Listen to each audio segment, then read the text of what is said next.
إن الحمد لله نحمده ونستعينه ونستغفره ونعوذ بالله من شرور أنفسنا ومن سيئات أعمالنا من يهده الله فلا مضل له ومن يضلله فلا هادي له وأشهد أن لا إله إلا الله وحده لا شريك له وأشهد أن محمدا صلى الله عليه وسلم عبده ورسوله يا أيها الذين آمنوا اتقوا الله حق تقاته ولا تموتن إلا وأنتم مسلمون يا أيها الناس اتقوا ربكم الذي خلقكم من نفس واحدة وخلق منها زوجها وبث منهما رجالا كثيرا ونساء واتقوا الله الذي تساءلون به والأرحام إن الله كان عليكم رقيبا يا أيها الذين آمنوا اتقوا الله وقولوا قولا سديدا يصلح لكم أعمالكم ويغفر لكم ذنوبكم ومن يطع الله ورسوله فقد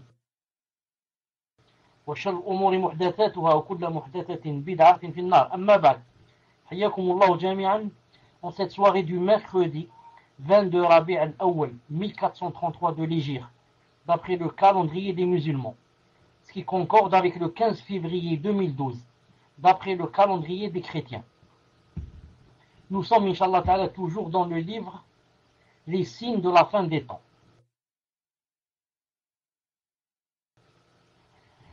On avait dit que les signes de la fin des temps se divisent. Nous avons commencé par les petits signes. Nous avons déjà parlé du premier signe, qui est l'avènement du prophète sallallahu alayhi wa sallam. Ensuite du deuxième, la mort du prophète sallallahu alayhi wa sallam. On a parlé aussi du troisième, la conquête de la demeure sacrée de Jérusalem. On a parlé aussi de la quatrième, du quatrième signe, la peste de Umwes.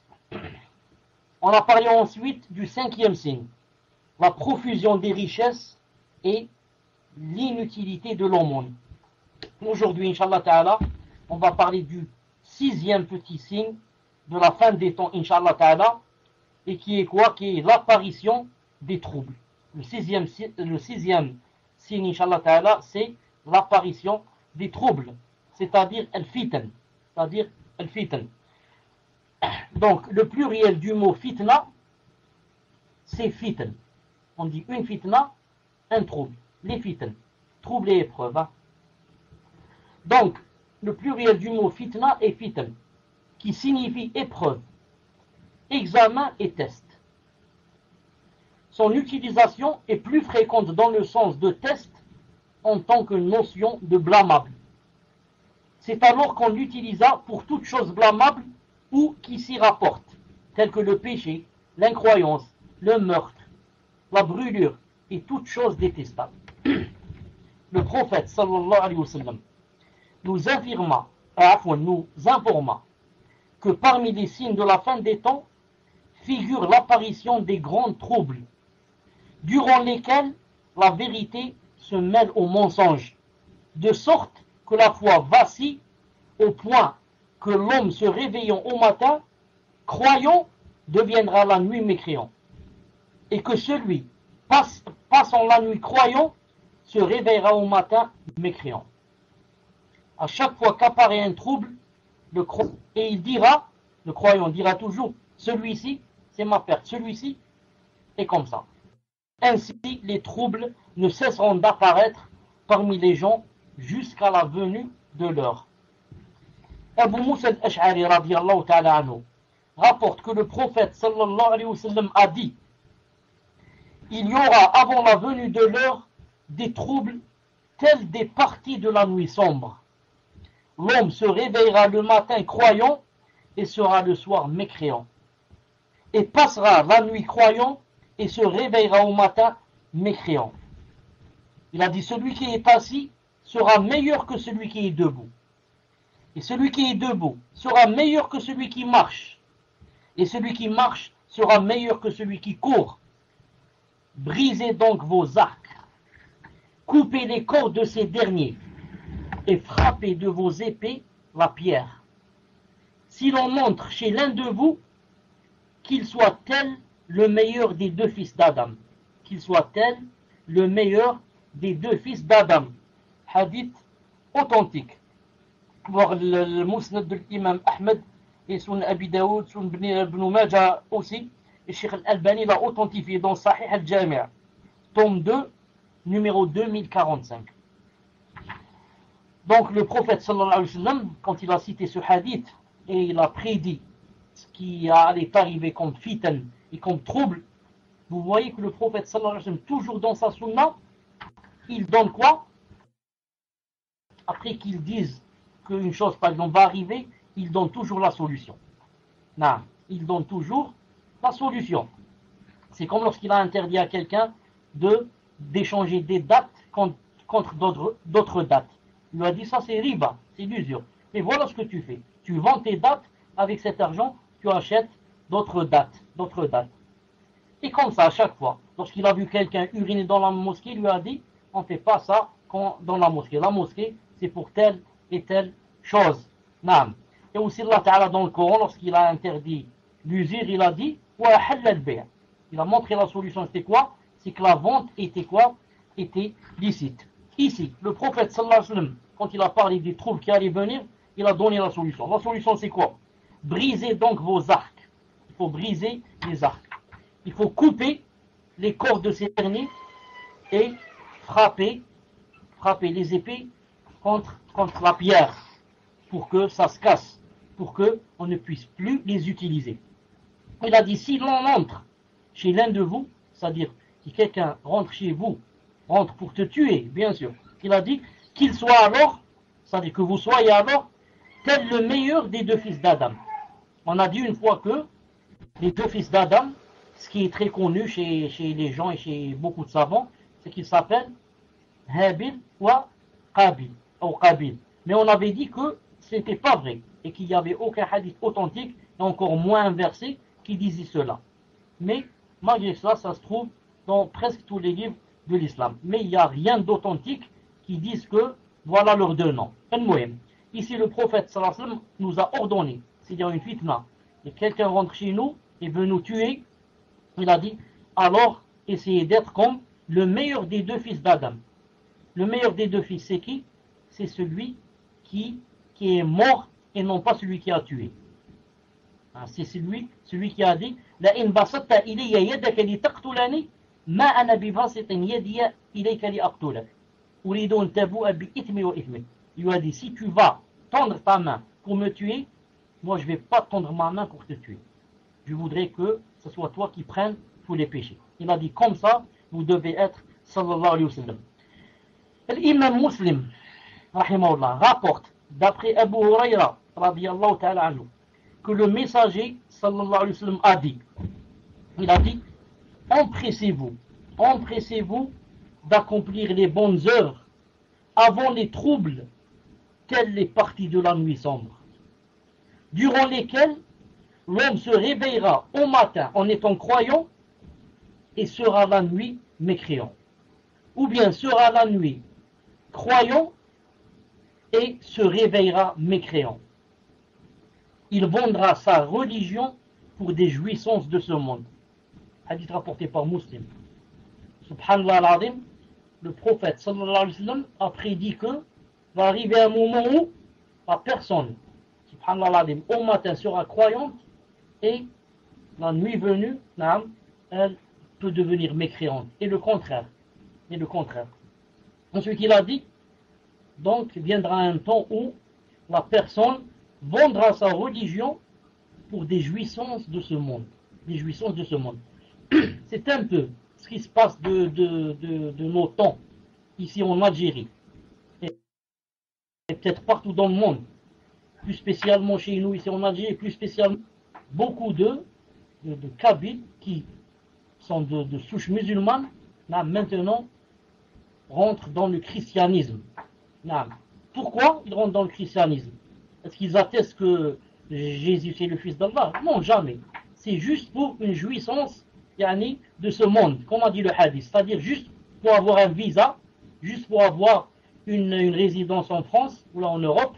Donc il est prêt à devenir chrétien, subhanallah, à devenir chrétien et à vendre sa religion juste pour une jouissance de ce monde, comme a dit le prophète sallallahu alayhi wa sallam. Salama radiyallahu ta'ala anha, l'épouse du prophète sallallahu alayhi wa sallam, a dit, le messager d'Allah sallallahu alayhi wa sallam se réveilla une nuit en sursaut et dit, il a dit subhanallah, gloire à Allah, quels sont les trésors qu'Allah a fait descendre et quels sont les troubles qu'Allah a fait descendre, c'est-à-dire en cette nuit.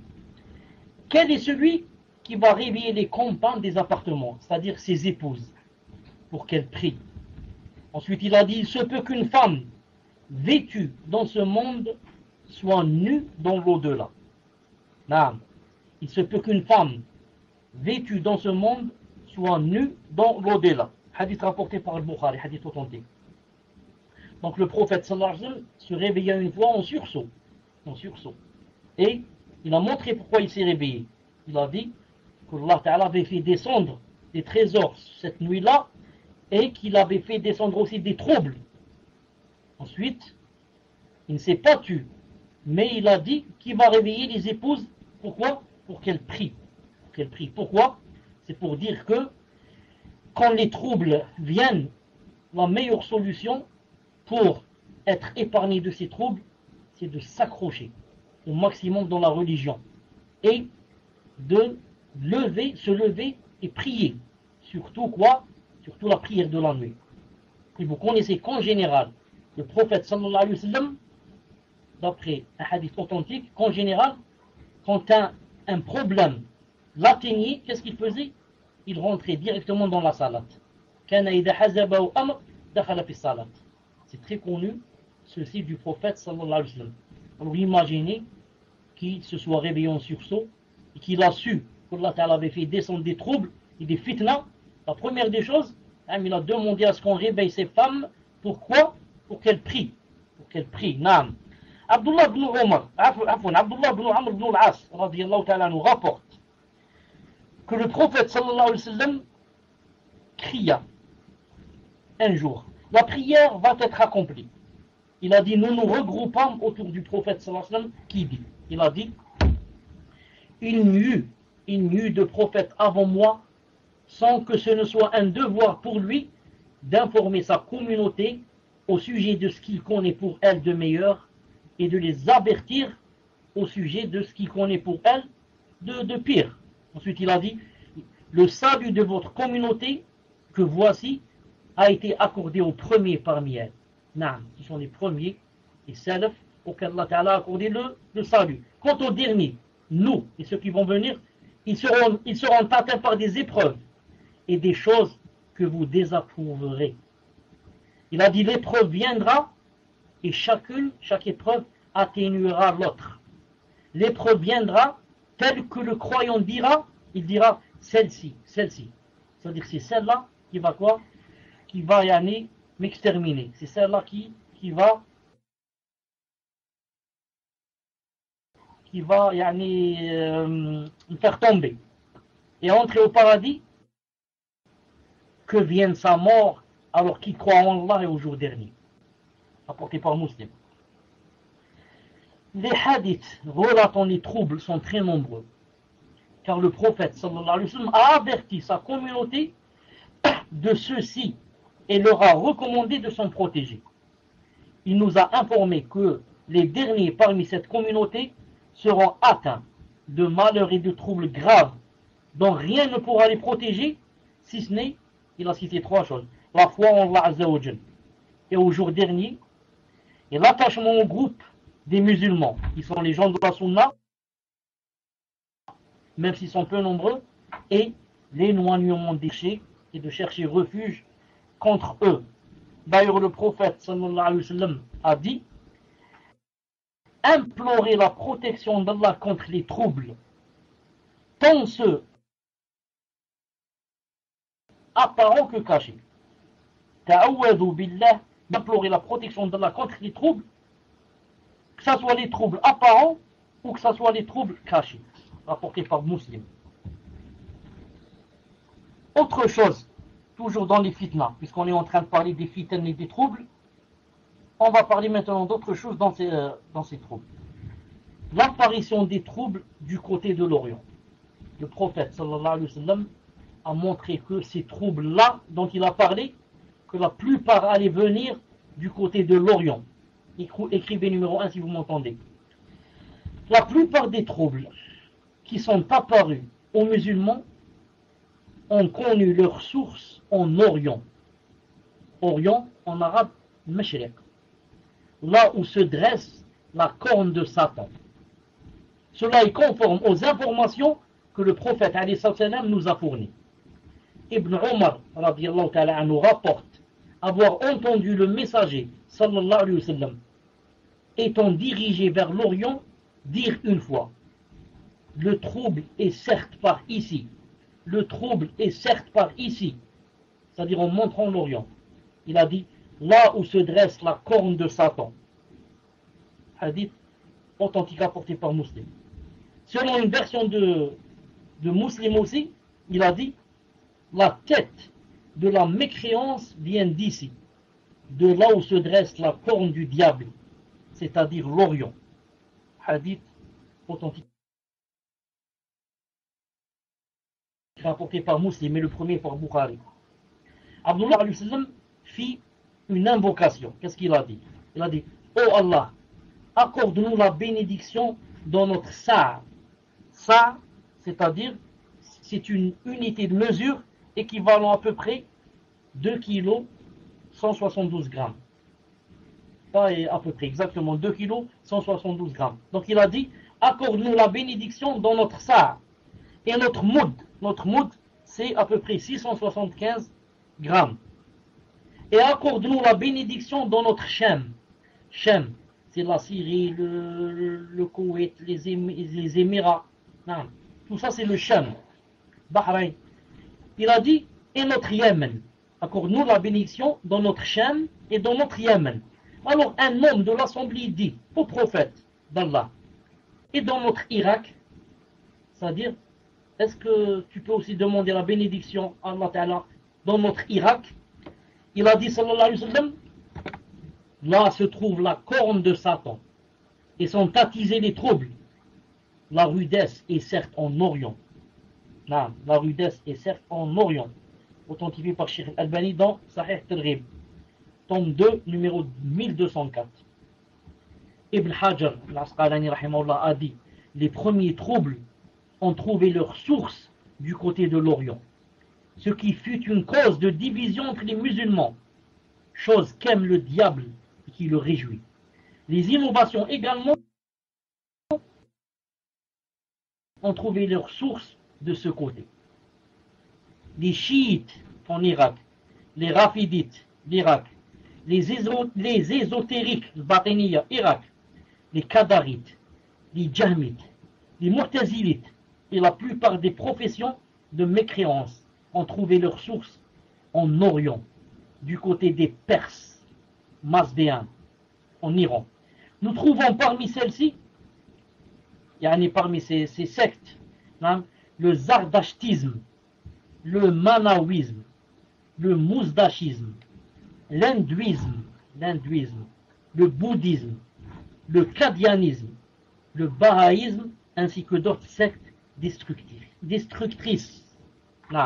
Donc l'hindouisme, le bouddhisme, c'est connu, le zardashtisme, le manawisme, le mousdachisme, c'est pas la peine, peut-être qu'il n'y en a plus. Ce qui nous intéresse ici, par exemple, le qadianisme et le bahaïsme. Le qadianisme, c'est quoi? En rapport à son fondateur, Mirza Ghulam Ahmed al-Qadiani. Al-Qadiani, donc les qadianistes. Et la secte, c'est le qadianisme. Voyez, donc il s'appelait Mirza Ghulam Ahmed al-Qadiani. Cette secte est apparue au terme du 19e siècle en Inde, dans la région du Punjab, au Pakistan. Autrefois, vous savez que le Pakistan faisait partie de l'Inde. Il s'est proclamé prophète et le Messie attendu. Les Anglais l'ont aidé dans la propagation de ses dires. Parmi ces mensonges, il y a l'abolition du djihad. Il n'y a plus de djihad. L'obligation de se soumettre à l'autorité britannique. Si tu ne te soumets pas à l'autorité britannique, tu as fait des grands péchés. Et parmi ces mensonges aussi, que la venue de Isa alayhi salam fait partie des inventions chrétiennes. C'est pas vrai. Et que celui qui dit que Isa, c'est-à-dire Jésus, n'est pas mort, a commis l'association. Il mourut en 1908. Il mourut en 1908. Donc ça fait pas longtemps. Et comme je vous ai dit une fois, Allah subhanahu wa ta'ala a voulu, alhamdulillah, que cette personne meure dans les toilettes. Que cette personne meure dans les toilettes. Ce qui a fait une grande dissidence et une grande divergence parmi qui? Parmi ses adeptes. Ils ont dit c'était un prophète. Il dit que c'était un prophète. Et nous tous on connaît qu'il y a un hadith qui dit que les prophètes doivent être enterrés là où ils meurent. Donc, on est maintenant entre deux choses. Ou bien celui-là il est prophète, on doit l'enterrer dans les toilettes. Ça se fait pas. Comment? Un prophète enterré dans les toilettes? Ou alors on l'enterre pas dans les toilettes, et dans ce cas ce n'est pas un prophète. Car un prophète, ça c'est qui? C'est Yaniya. Et ça existe jusqu'à de nos jours. Ça en est plein partout. En Europe, aux États-Unis, en France, en Angleterre, ça en est plein. Surtout aux États-Unis. La secte maintenant s'appelle le Qadianiya. Il te dit je suis Qadiani. De temps en temps tu trouves dans le salon, tu lis les pseudos, il te dit je ne sais pas, Omar Qadiani. Non. Et il s'appelle aussi l'Ahmadiyoun. Il te dit je suis Ahmadi. Et il y a même, subhanallah al-azim, il y a même une chaîne, on m'a dit, je ne l'ai pas vu, il y a une chaîne à la télé, une chaîne, l'Ahmadiyya, ou bien l'Ahmadiyoun. Ceux qui suivent ce Mirza Ghulam Ahmed, qui a dit qu'il était un messager, puisse Allah subhanahu wa ta'ala le punir de la punition la plus grande. Non. Et on a dit qu'est-ce qu'il y a aussi? Il y a le bahaïsme. Le bahaïsme, le fondateur de cette secte est un Perse, iranien bien sûr. C'est un iranien, c'est pas un saoudien, c'est un iranien, nommé Mirza Ali Mohammed Shirazi, qui s'est lui-même surnommé le Bab. Il fut emprisonné par les autorités perses qui l'ont ensuite exécuté. Quel chien! L'un de ses partisans lui a succédé, c'est Baha Allah Mirza Hussein Ali. Pour ça il s'appelle Bahaïya, d'après celui qui l'a succédé. Parmi ses croyances figure l'abrogation du Coran. Le Coran, il ne faut plus le suivre. Il a été abrogé. La destruction de la Kaaba. Regardez, hein, parmi les projets, les grands projets. Détruire la Kaaba. Et l'abolition du pèlerinage. Subhanallah al-Azim. Il s'est proclamé prophète et a rédigé un livre intitulé Al-Kitab al-Aqdas. La secte des Bahaïstes a évolué au point qu'ils ont proclamé Baha comme étant une divinité. Allah subhanahu wa ta'ala l'a fait. L'auteur dit également l'apparition des Tatars. L'apparition des Tatars au 7e siècle de l'Hégire était aussi en Orient. Ils étaient la cause de destruction, de meurtres et de méfaits graves relatés dans les livres d'histoire. Jusqu'à aujourd'hui, l'Orient, toujours, le Mashriq, ne cesse d'être la source des troubles, de méfaits, d'innovations, de légendes et d'athéisme. Regardez seulement ce qui se passe en Irak. Vous comprenez. Il a dit le communisme est ainsi centralisé en Russie et en Chine, qui se trouvent en Orient. De même, l'apparition du faux Messie et la sortie d'eux, nous demandons à Allah la protection contre les troubles, qu'ils soient apparents ou cachés. Parmi, nous sommes toujours dans les fitnas et les troubles, parmi les fitnas et les troubles qu'il y a aussi, c'est l'assassinat du calife Uthman ibn Affan radiyallahu ta'ala anhu. Parmi les troubles et les signes de la fin des temps, les petits signes, c'est quoi? Entre l'assassinat du khalifa Uthman ibn Affan radiyallahu ta'ala anhu. L'apparition des troubles au temps des compagnons eut lieu après l'assassinat du prince des croyants Omar ibn al-Khattab radiyallahu ta'ala anhu. Car il était la porte bloquant l'accès aux troubles. Allah subhanahu wa ta'ala a fait de sorte que tant qu'il y a Omar radiyallahu ta'ala anhu, c'est une porte qui bloque l'accès aux troubles. Mais s'il meurt, tous les troubles vont commencer. Après son assassinat, Omar ibn Khattab, après l'assassinat de Omar radiyallahu ta'ala anhu, les grands désordres firent leur apparition, ainsi que leurs partisans, parmi ceux dont la foi n'était pas stable dans le cœur, et parmi les hypocrites qui montraient aux gens le bien mais cachés en eux le mal et leur complot envers cette religion. Nous trouvons dans Sahih al-Bukhari, Sahih Muslim, d'après Hudayfa, le compagnon, radiyallahu ta'ala anhu, que Omar ibn Khattab a dit un jour: lequel d'entre vous se souvient-il des propos du messager d'Allah sallallahu alayhi wa sallam concernant le trouble et les fitnas? Hudayfa dit alors: moi, j'ai retenu ce qu'il a dit. Alors Omar lui dit: donne, tu es bien courageux. Hudayfa a dit: le prophète sallallahu alayhi wa sallam a dit: l'épreuve de l'homme dans sa famille, ses biens et son voisin est dissipée par la prière. C'est-à-dire quand il fait la prière, l'aumône, la recommandation du bien et l'interdiction du mal. Quand il fait ces choses-là, hein, toutes les épreuves qu'il a eues dans sa famille, ses biens et ses voisins, elles vont être dissipées, bi'idhnillah. Omar lui dit: il ne s'agit pas de cela. Je ne parlais pas de cela. Mais je parlais de l'épreuve qui s'élève telles les vagues de la mer. Telles les vagues de la mer. Hudayfa lui dit alors: ô prince des croyants, tu n'as pas à t'en faire à son sujet. Il y a entre toi et elle une porte fermée.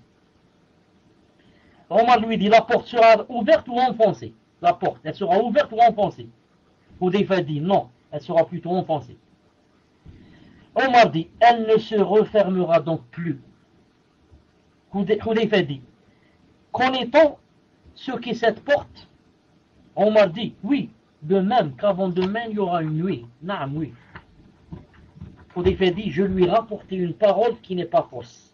Nous appréhendâmes toutefois de le questionner et nous ordonnâmes à Masruq al-Tabi'i de le faire. On lui a dit: demande à Omar, c'est qui cette porte? Il le questionna en demandant: quelle est cette porte? Et il répondit: c'est Omar. Il répondit: c'est Omar. Ainsi, ce dont le prophète sallallahu alayhi wa sallam avait informé s'est produit. Et Omar ibn Khattab fut assassiné. La porte fut enfoncée et les troubles firent leur apparition. Le premier trouble qui apparut fut l'assassinat du calife bien guidé Uthman ibn Affan radiyallahu ta'ala anhu. Orchestré, assassinat orchestré par un groupe de malfaiteurs d'Irak et d'Égypte qui se sont retournés contre lui. Ils arrivèrent à Médine et le tuèrent alors qu'il se trouvait dans sa maison, qu'Allah subhanahu wa ta'ala le comble de son agrément. Allah azza wa jalla le comble de son agrément et punit les malfaiteurs. Le prophète sallallahu alayhi wa sallam indiqua à Uthman radiyallahu ta'ala anhu qu'il serait atteint d'un malheur. C'est pour cette raison qu'il patienta et interdit aux compagnons de combattre les dissidents afin que le sang ne soit pas versé à cause de lui. Subhanallah. Non. S'il avait voulu Uthman radiyallahu ta'ala anhu, il aurait exhorté les compagnons à ce qu'ils tuent les dissidents qui sont venus d'Irak et d'Égypte. Mais il n'a pas voulu être la cause de quoi? Qu'on verse le sang à cause de lui. De nos jours, non. Non. Pour que je reste à ma place, c'est permis de tuer des milliers. Laisser les milliers mourir, je ne veux pas quitter mon trône. Mais Uthman, non, radiyallahu ta'ala anhu. Non. Il faisait du califat, c'était quoi? C'est une adoration. C'était pas pour les biens de ce bas monde. C'est une adoration. Je ne veux pas que quelqu'un, une goutte de sang quitte, une goutte de sang coule à cause de moi. Abu Moussa al-Ash'ari radiyallahu ta'ala rapporte: le prophète sallallahu alayhi wa sallam se rendit une fois dans l'un des jardins de Médine.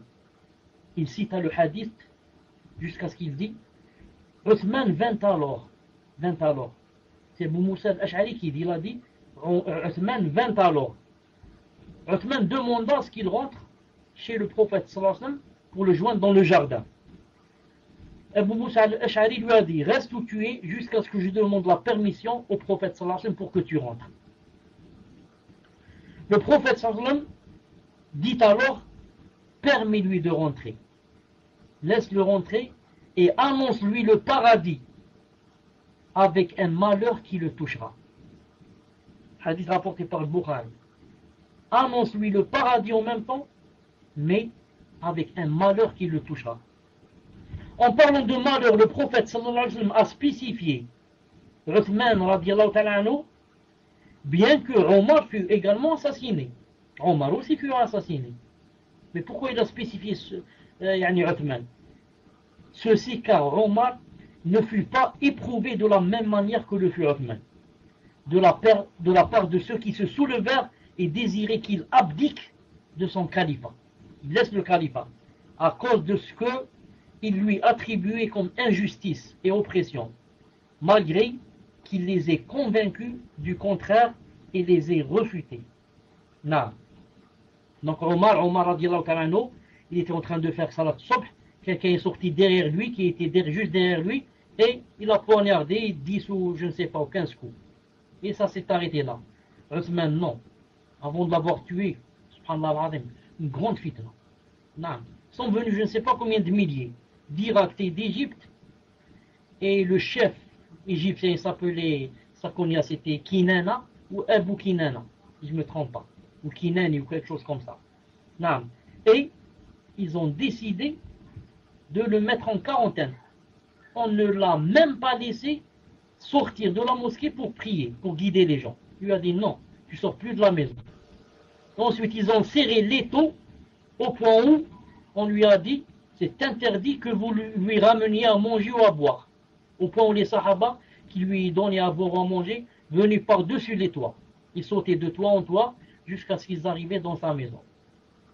Ensuite, le shaitan a attisé encore le feu et ils ont brûlé la porte de sa maison pour la casser ensuite.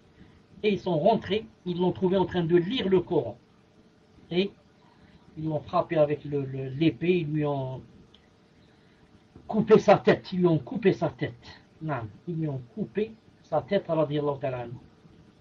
Certains livres rapportent que quand ils lui ont tranché la tête, et que le sang a giclé, il avait le corps entre les mains, je disais. Quand le sang a giclé, le sang est tombé sur un verset où Allah Ta'ala dit dans le Coran Saykfikahumullah wa huwa as-sami'ul 'alim. Saykfikahumullah. Allah Azza wa Jal te les suffira. Wa huwa as-sami'ul 'alim. Et c'est lui l'audient qui a tout entendu et l'Alim qui sait tout ce qui s'est passé par les détails. Saykfikahumullah. Et les 3 ou 4 personnes qui sont rentrées pour le tuer, c'est dommage. Entre autres, il y avait l'un des fils de Abu Bakr Siddiq. Naam, Muhammad, pas Abu Bakr. Pas Abdurrahman le très connu, non. Muhammad. Naam. C'est donc parmi eux, mais ces 4 personnes qui sont rentrées, 3 ou 4, et qui ont tué Uthman ibn Affan radiyallahu ta'ala anhu, Allah subhanahu wa ta'ala s'est vengé d'eux comme il n'y en a pas une autre vengeance. D'ailleurs, l'un d'eux, et c'est celui-là, le fils de Abu Bakr, l'un d'eux, s'appelle Mohammed, on l'a tué et mis où? On l'a mis dans un coin, dans un âne, dans un âne, on l'a éventré et on a mis cette personne à l'intérieur et on a brûlé l'âne avec la personne. Vraiment une mort affreuse. Pourquoi Uthman radiallahu ta'ala anhu n'a pas laissé le califat? On lui a dit laisse le califat, c'est tout. Tu n'es plus, comme on dit de nos jours, tu n'es plus roi, tu n'es plus président de la République, tu n'es plus le prince des croyants, c'est tout. Il reste chez toi et tu n'auras aucun problème, tu pries avec nous comme tout le monde. Il a dit non.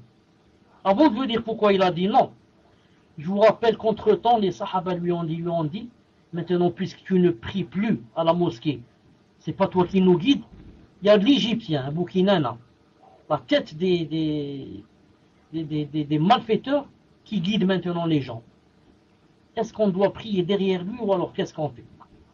Le hadith se trouve dans Sahih Bukhari, il a dit Naam. Il a dit la meilleure que vous puissiez faire dans ce din ou dans votre vie, c'est de quoi? C'est de prier derrière quelqu'un, ne pas prier seul à la maison. Regardez, il aurait pu dire comment? Il y a quelqu'un, un mubtadi' maintenant qui veut me tuer, qui a pris ma place dans la mosquée, alors ne faites pas la prière derrière lui, pour se venger personnellement. Peut-être moi j'aurais dit ça. Ah bon, il y a quelqu'un qui a pris ma place à la mosquée. Allez, ne faites plus la prière derrière lui. Faites-la à la maison. Mais regardez la sincérité, non. Mais allez, il m'a pris ma place. Faites derrière lui. Ne faites pas de bid'a. Les savants ont dit, de ce hadith, et de ce qu'a dit Uthman ibn Affan, on prend que, quand il y a un mubtadi', on n'a pas le droit de dire, donc celui-là il fait la bid'a, donc je vais prier à la maison. Non, monsieur. Uthman ibn Affan a dit à quoi c'est aux compagnons, non, ne la faites pas à la maison. La prière des hommes se fait à la mosquée, même derrière un mubtadi', à condition que la bid'a de ce mubtadi' ne soit pas une bid'a qui fasse sortir de l'islam. المهم Othman ibn Affan a été quoi? Comment on dit ça? On l'a accusé. A été accusé comme quoi il avait favorisé. Il favorisait des gens de sa famille, il donnait de l'argent à je ne sais pas qui, il donnait des postes à je ne sais pas qui. Tout ça, bien sûr, n'est pas vrai. Tout ça, bien sûr, n'est pas vrai. C'est juste, on lui cherche la petite bête pour se révolter contre lui. Ensuite, toutes les personnes à qui il a donné un poste, même s'ils sont de sa famille, en islam, c'est permis. En islam, c'est permis que tu donnes des postes à des gens de ta famille. C'est quoi? S'ils remplissent les conditions, s'ils remplissent les conditions, tu veux mettre quelqu'un trésorier, va tenir le trésor et l'argent, etc. S'il remplit les conditions, c'est quelqu'un de fiable, quelqu'un de un mine. Alors pourquoi ne pas le mettre, même s'il fait partie de la famille? Qu'est-ce qui empêche qu'il fasse partie de la famille? Mieux encore, certains disent, quand il fait partie de la famille, c'est mieux. Pourquoi? Car quand tu mets quelqu'un qui fait partie de la famille, s'il remplit les conditions, peut-être c'est mieux qu'un étranger, car tu ne risques pas ce qu'on appelle de nos jours des coups d'État. Vous comprenez? Quand je donne par exemple la défense, je donne l'armée à quelqu'un, à un étranger, il peut demain on l'achète et quoi, il me tue. Ça s'est passé déjà en Arabie Saoudite. Ça se passe partout. Et si maintenant cette personne qui tient l'armée, c'est mon frère, ou bien mon cousin, ou bien je ne sais pas qui, mon oncle, à condition bien sûr qu'il remplit les conditions, il serait mieux qu'un étranger. Parce que mon frère a peur pour moi. Il ne va pas se renverser contre moi facilement. C'est pas comme un étranger qu'on peut acheter facilement. Mais ça, bien sûr, dans le cas où quoi? Où il remplit les conditions. Vous n'avez pas remarqué que le prophète, sallallahu alayhi wa sallam, les 4 califes qui sont venus après lui, c'est qui? Le premier, c'est Abu Bakr Siddiq. Il était qui? Il était c'est-à-dire que la fille de Abu Bakr Siddiq, c'était l'épouse du prophète, sallallahu alayhi wa sallam. Ça? Ce qu'on appelle un beau-père. C'était le beau-père du prophète sallallahu alayhi wa sallam. Et le deuxième calife, c'est qui? Omar ibn Khattab. C'est la même chose. C'est le beau-père du prophète sallallahu alayhi wa sallam. Car sa fille Hafsa était mariée avec le prophète alayhi wa sallam. Le troisième calife, c'est qui? C'est Uthman ibn Affan. Et le prophète alayhi wa sallam, c'est lui son beau-père. Il lui a donné 2 filles. Ruqayya et Kulthum. Ça? Et Ali ibn Abi Talib. Le prophète, c'est aussi pour lui un cousin et son beau-père. Il lui a donné Fatima. Donc les munafiqoun et les hypocrites, on dit à Uthman ibn Affan, voilà ce que tu fais, voilà, tu donnes des postes, etc. Laisse le califat, on te laisse tranquille. Il a dit jamais je ne laisse le califat. Pourquoi? Il aime le califat. Il aime le pouvoir. Radiyallahu ta'ala anhu. Cheikh Al-Albani rahimahullah a authentifié un hadith dans Sahih Al-Jami' et ses autres livres où le prophète sallallahu alayhi wa sallam a dit à Uthman ibn Affan, Ya Uthman, il est possible qu'Allah subhanahu wa ta'ala un jour te fasse habiller d'un qamis. Si jamais les hypocrites te demandent de l'enlever, attention à ce que tu l'enlèves. Hadith authentique. Ya Uthman, si jamais un jour Allah subhanahu wa ta'ala va t'habiller d'un qamis. Un qamis, vous savez ce que c'est ici? C'est le califat. Attention si les hypocrites, ce sont des hypocrites. Attention si les hypocrites te demandent à l'enlever, attention à ce que tu l'enlèves. Voilà ce qui a retenu Uthman a donné le pouvoir. Il a dit, le prophète m'a interdit. Il m'a dit, attention, si Allah Ta'ala te fait habiller d'un qamis, attention, si les hypocrites te disent, enlève-le, attention à ce que tu l'enlèves. Sinon, là, je vous aurais donné le califat. J'en ai que faire, qu'est-ce que je fais moi avec le califat? Mais j'ai un hadith qui m'empêche. Même si je dois être tué. Naam, radiyallahu ta'ala anhu. Après l'assassinat de Uthman, les musulmans se divisèrent. Et les compagnons eurent à se combattre. Les troubles et les passions se propagèrent. Les divergences s'accentuèrent et les opinions divergèrent. Il y eut de sanglants combats au temps des compagnons radiyallahu ta'ala anhu. Le prophète alayhi salam savait ce qui arriverait comme trouble à leur époque. Un jour, il s'éleva au-dessus de l'un des fortins, un petit mont comme ça, un mont, de Médine, et dit, sallallahu alayhi wa sallam, il a dit, voyez-vous ce que je vois? Ils ont répondu, non. Il dit alors, je vois certes les troubles qui se produiront dans vos demeures, telle la pluie qui tombe. Je vois les troubles qui se produiront dans vos maisons, telle la pluie qui tombe. Imam Nawawi rahimahullah a dit, la comparaison avec la chute de pluie est relative au nombre et à la majorité. C'est-à-dire qu'ils seront nombreux, les troubles, et toucheront la plupart des gens, n'étant pas spécifiques uniquement à un groupe. Cela désigne les guerres qui eurent lieu entre eux, les compagnons radiyallahu anhum, telles que la bataille du Chameau, la bataille de Siffin, la bataille d'Al-Harra, l'assassinat de Uthman, l'assassinat d'Al-Hussein, ainsi que d'autres. C'est également un miracle manifeste qui a été accordé au prophète sallallahu alayhi wa sallam.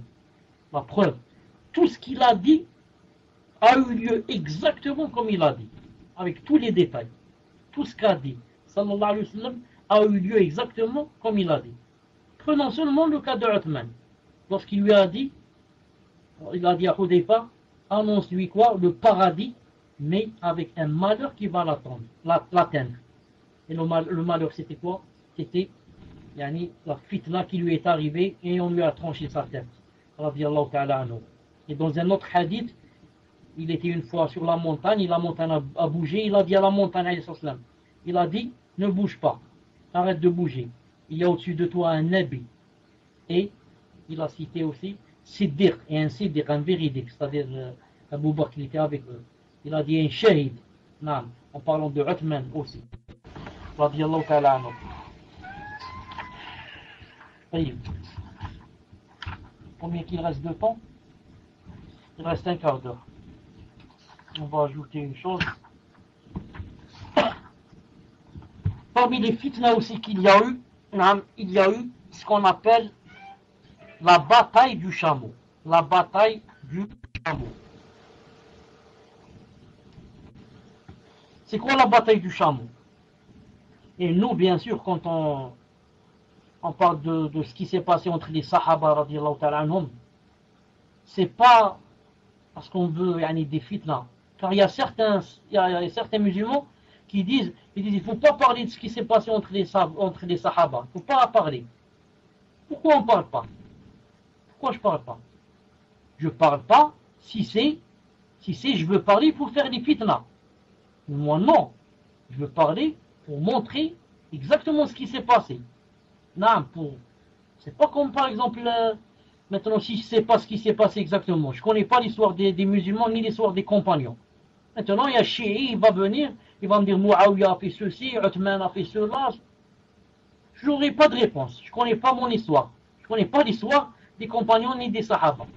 Je connais l'histoire de la guerre du monde, la guerre mondiale, la guerre de l'Allemagne, la guerre de la France, mais je ne connais rien sur ce qui s'est passé entre les Sahaba. Non, au contraire. Je dois connaître ces choses et bien les connaître. Pour que ça soit comme des armes, je sois armé. Quand je parle avec des ennemis de l'islam, des ennemis des compagnons, je sais comment leur donner la monnaie bi'idnillahi ta'ala. Donc la bataille du chameau, c'est quoi? Parmi les troubles qui se produisirent après l'assassinat de Uthman, radiyallahu ta'ala anhu, figure la célèbre bataille du chameau, entre Ali, le compagnon Ali, le gendre du prophète et son cousin, le mari de Fatima, et Aïcha notre mère. Et Aïcha notre mère, la bien-aimée du prophète sallallahu alayhi wa sallam, Talha aussi et Zubair. En effet, lorsque Uthman radiyallahu ta'ala fut assassiné, les gens vinrent trouver Ali et lui dire, à Médine, et lui dire, tends ta main, nous allons te prêter allégeance. Il a dit alors, lorsque les gens se seront consultés, pas maintenant, certains d'entre eux dirent, si les gens retournent chez eux après l'assassinat de Uthman, les gens vont se retourner chez eux, et que personne ne se dresse après lui, on ne peut garantir qu'il n'y ait de divergence et de corruption dans la communauté. Ils insistèrent donc auprès de Ali pour qu'il accepte l'allégeance. Ils lui prêtèrent donc allégeance, et parmi ceux-ci figuraient Talha et Zubair. Vous allez voir un peu plus tard que, entre-temps, quand Uthman, on lui a tranché sa tête et que les Sahaba ont fait allégeance à Ali, ici, après la mort de Uthman, Muawiyah n'était pas là, était au Sham. Il était émir en Syrie. Il était émir proclamé, placé par Uthman avant de mourir. Donc, Muawiyah radiyallahu ta'ala anhu n'a pas donné allégeance. Il était, pour deux raisons. La première, il était loin. Et la deuxième, il a dit, je ne donne pas allégeance jusqu'à ce que Ali me donne les assassins de Uthman. Ya Ali, je reconnais que les Sahaba t'ont fait allégeance, que tu es les princes des croyants, à condition que tu me donnes qui? Tu me donnes les assassins de Uthman, radiyallahu ta'ala. Ils sont avec toi à Médine. Ils viennent prier avec toi dans la mosquée. Ali radiyallahu ta'ala a dit, Na'am ya Uthman, j'aimerais te donner des assassins. Je suis le premier à appliquer sur eux la loi du talion et à les exécuter. Mais pas maintenant, ya Uthman, pas maintenant. D'abord, je ne les connais pas. Je ne connais pas exactement c'est qui les 4 ou les 5 qui lui ont tranché la tête. Et deuxièmement, j'ai peur des fitna. Laisse après, quand ça va se calmer, Inch'Allah ta'ala, je vais te donner les assassins. Muawiyah dit non. Ou bien les assassins, ou bien il n'y a pas d'allégeance. Et c'était aussi le début de la fitna entre Ali et Muawiyah. Inch'Allah ta'ala, on va en reparler plus tard. Donc, ils insistèrent auprès de Ali, les Sahaba, pour qu'il accepte l'allégeance. Ils lui prêtèrent donc allégeance, et parmi ceux-là figuraient Talha et Zubair, radiyallahu ta'ala. Ils se rendirent à la Mecque, Talha et Zubair, pour accomplir la Umrah. Aïcha, notre mère, les rencontra. Et après avoir eu une discussion au sujet de l'assassinat de Uthman, ils se dirigèrent vers Basora, et demandèrent à Ali de leur livrer les assassins de Uthman, comme on a dit tout à l'heure. Il ne répondit pas à cette demande, car il attendait que les gouverneurs de Uthman en réfèrent à lui. Et si quelqu'un était désigné comme étant l'un des assassins de Uthman, alors la loi du talion serait appliquée sur lui. Alors ils divergèrent à ce propos. Ceux qui furent désignés comme étant des assassins, il s'agit de ceux qui se sont révoltés contre Uthman, craignaient qu'ils ne se mettent d'accord pour les tuer. Ils provoquèrent alors la guerre entre les deux parties. Ceux qui provoquèrent la guerre entre les deux parties, le parti de Aïcha et le parti de Ali, ici, ce sont les assassins de Uthman. Parce qu'ils ont su que Aïcha et Talha et Zubayr sont venus demander à Ali de leur donner des assassins. Alors ils ont entendu, ils ont eu peur que Ali donc va exécuter leur ordre. Ils ont eu peur, alors ils ont fait la fitna entre les deux.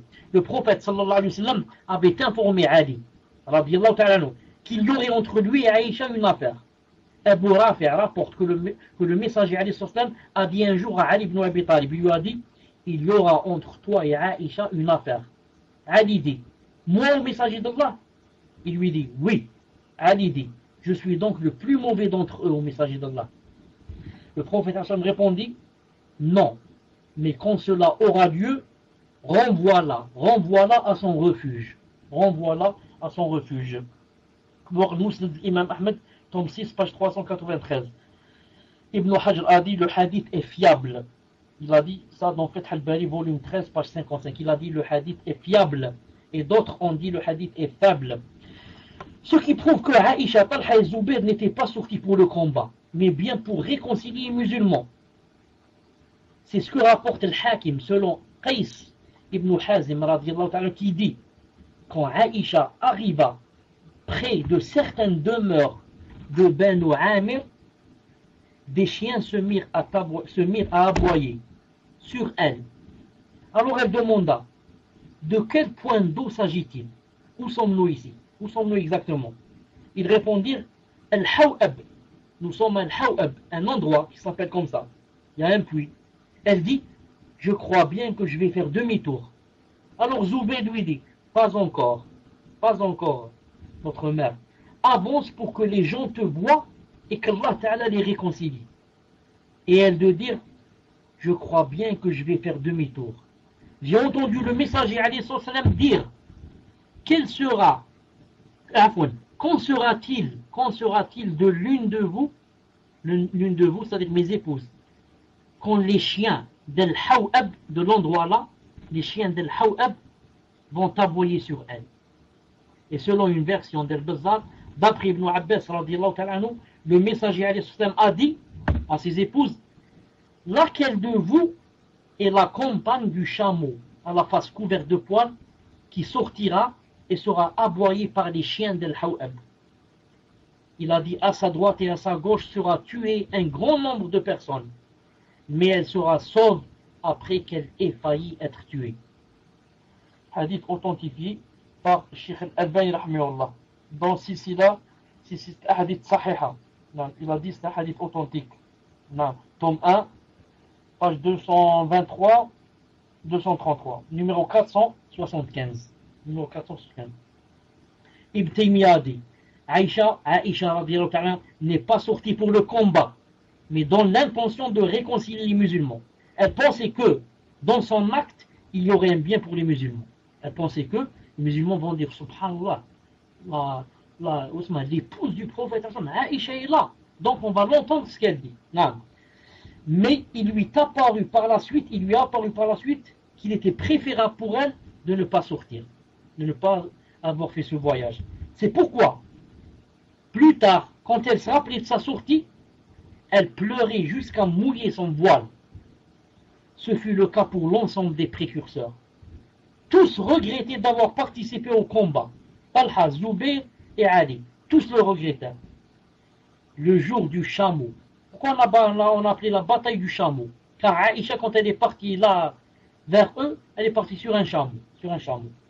Le jour du chameau, ceux-là n'avaient pas l'intention de combattre. Mais le combat eut lieu sans qu'ils n'eurent le choix. Quand Ali, Talha et Zubayr correspondirent par lettre, ils décidèrent de se réconcilier. Et une fois la stabilité retrouvée, ils s'occuperaient des assassins de Uthman, des instigateurs du trouble. Ali désapprouvait l'assassinat de Uthman et n'y avait pas non plus participé. Il jurait par Allah et disait par Allah, je n'ai point tué Uthman et je n'ai pas aidé à son assassinat. Il ne pouvait qu'être sincère dans son sermon. Les assassins eurent peur que Ali se mette d'accord avec les autres pour les appréhender.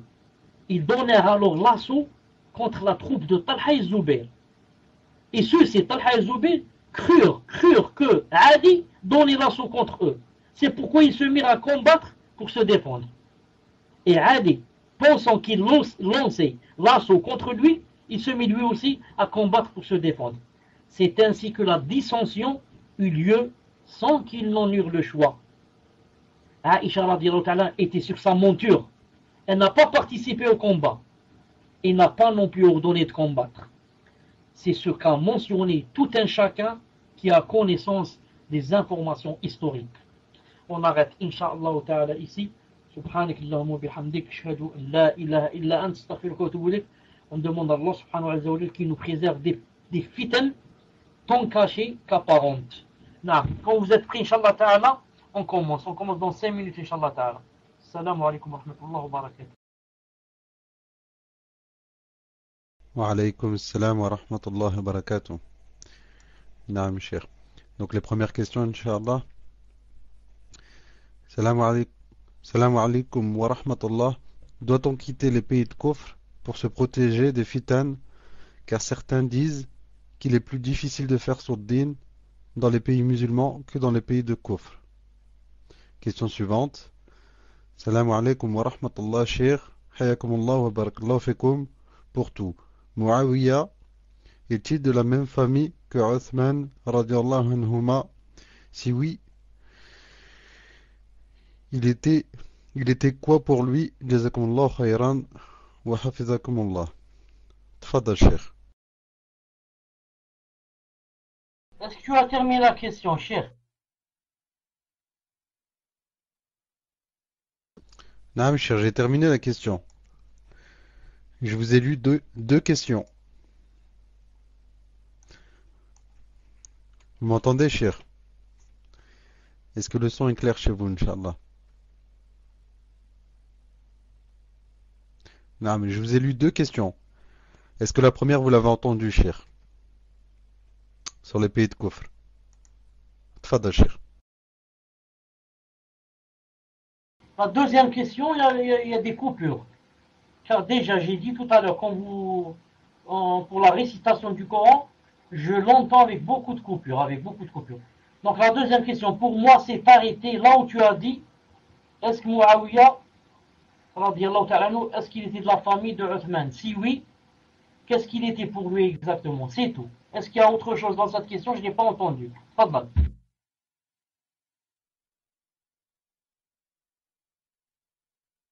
Là, cher, la question c'était ça. Quel est le lien parental entre les deux? Tfadal, cher.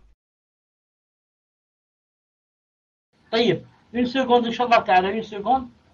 Si je peux jeter un coup d'œil dans un fichier là, si c'est possible pour voir, c'était exactement qui pour lui. Je sais qu'il y a un lien de parenté. Mais qui exactement, je ne sais pas. Une seconde, je jette un coup d'œil. Alhamdulillah. Donc, pour la relation entre Uthman et Muawiyah, radiallahu ta'ala anhu, c'est promis, Inch'Allah ta'ala, je vais laisser pour le prochain cours. Pourquoi? Si maintenant je vais commencer à faire des recherches, ce sera à votre détriment. Je vais perdre au moins un quart d'heure ou peut-être plus. Donc, on va laisser cette réponse pour le prochain cours, Inch'Allah ta'ala. Quant à la première question, la personne qui a dit que, on dit, ou là on prétend, Allah alam, que, est-ce que c'est obligé de quitter le pays de Kufr? Car dit-on que dans le pays de musulmans, c'est beaucoup plus difficile, ou là c'est difficile à adorer Allah subhanahu wa ta'ala que dans un pays de Kufr. Je ne pense pas. Je dis, je ne pense pas et ça m'étonnerait. Non, ça m'étonnerait que dans un pays de Kufr, ça soit plus facile d'adorer Allah subhanahu wa ta'ala. Chauffe, écoute. Seulement, le fait que quand tu sois dans un pays musulman et que dans la rue, tu marches avec ton qamis, ta barbe, et l'autre avec son djilbab, son hijab, et personne ne lui dit un mot, et que les gens le respectent, le saluent, déjà ça suffit. Alors que quand je suis dans un pays de Kufr, je suis complexé. Celui-là m'insulte, celui-là rit de moi, celui-là me dit Biko, l'autre il me dit va chez toi, il me dit Mohammed, je sais pas ce qu'ils disent, et comme ça, l'autre il insulte. Déjà, s'il n'y a pas ça, c'est déjà un grand apaisement pour le cœur. Vous comprenez? Un grand apaisement pour le cœur. Qu'en est-il? Il y a des fitnas qui sont moindres, beaucoup moindres. Et qu'en est-il de si la personne meurt? Si la personne meurt et qu'elle n'avait pas d'excuse, celui qui est reconverti peut plus ou moins avoir des excuses. Dis-moi, j'ai personne dans un pays musulman où aller, ni les moyens, ni. Il a plus ou moins les excuses. Mais imaginez, celui qui est dans un pays musulman et il va. C'est lui qui veut aller pour vivre dans un pays de Kufr. Celui-là, c'est grave pour lui. C'est lui qui cherche les fitnas. Celui-là, il va s'appliquer sur lui le verset qui dit الذين تتوفاهم الملائكة ظالمي أنفسهم قالوا فيما كنتم قالوا كنا مستضعفين في الأرض قالوا ألم تكن أرض الله واسعة فتهاجروا فيها il a dit il a dit ceux que les anges, lorsqu'ils vont leur ôter leur âme, vont leur dire qu'est-ce que vous faisiez là, c'est-à-dire dans un pays de coffre. Ils ont dit que on n'avait pas le choix. Les anges ont répondu, la terre d'Allah subhanahu wa ta'ala n'est-elle pas vaste pour que vous voyagiez? Pourquoi êtes-vous resté dans ce pays? La terre d'Allah n'est-elle pas vaste? C'est-à-dire, il n'y a pas la terre musulmane. Je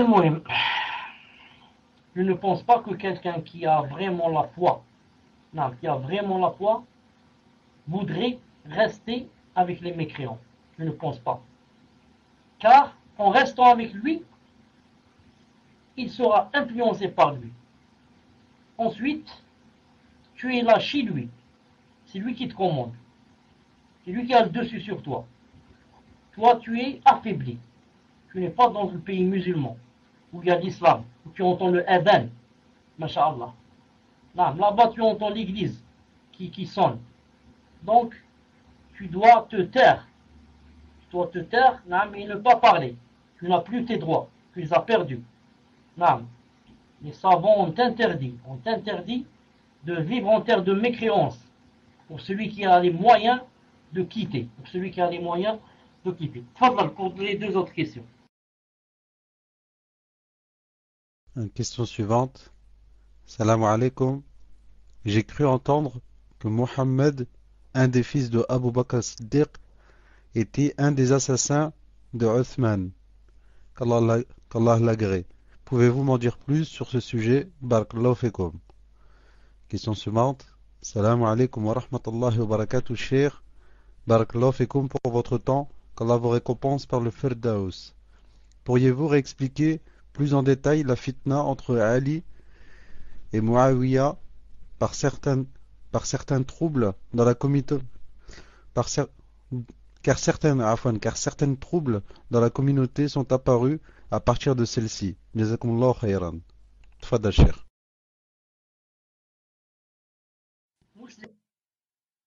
Est-ce que tu as lu deux questions? J'ai entendu seulement la première. J'ai entendu seulement celle qui a rapport avec Mohammed, le fils de Abu Bakr, c'est tout. C'est quoi la deuxième? Tfadal. Je répète, Inch'Allah, cheikh. Salam alaikum wa rahmatullahi wa barakatuh. Barakallahu fikum pour votre temps. Qu'Allah vous récompense par le Firdaus.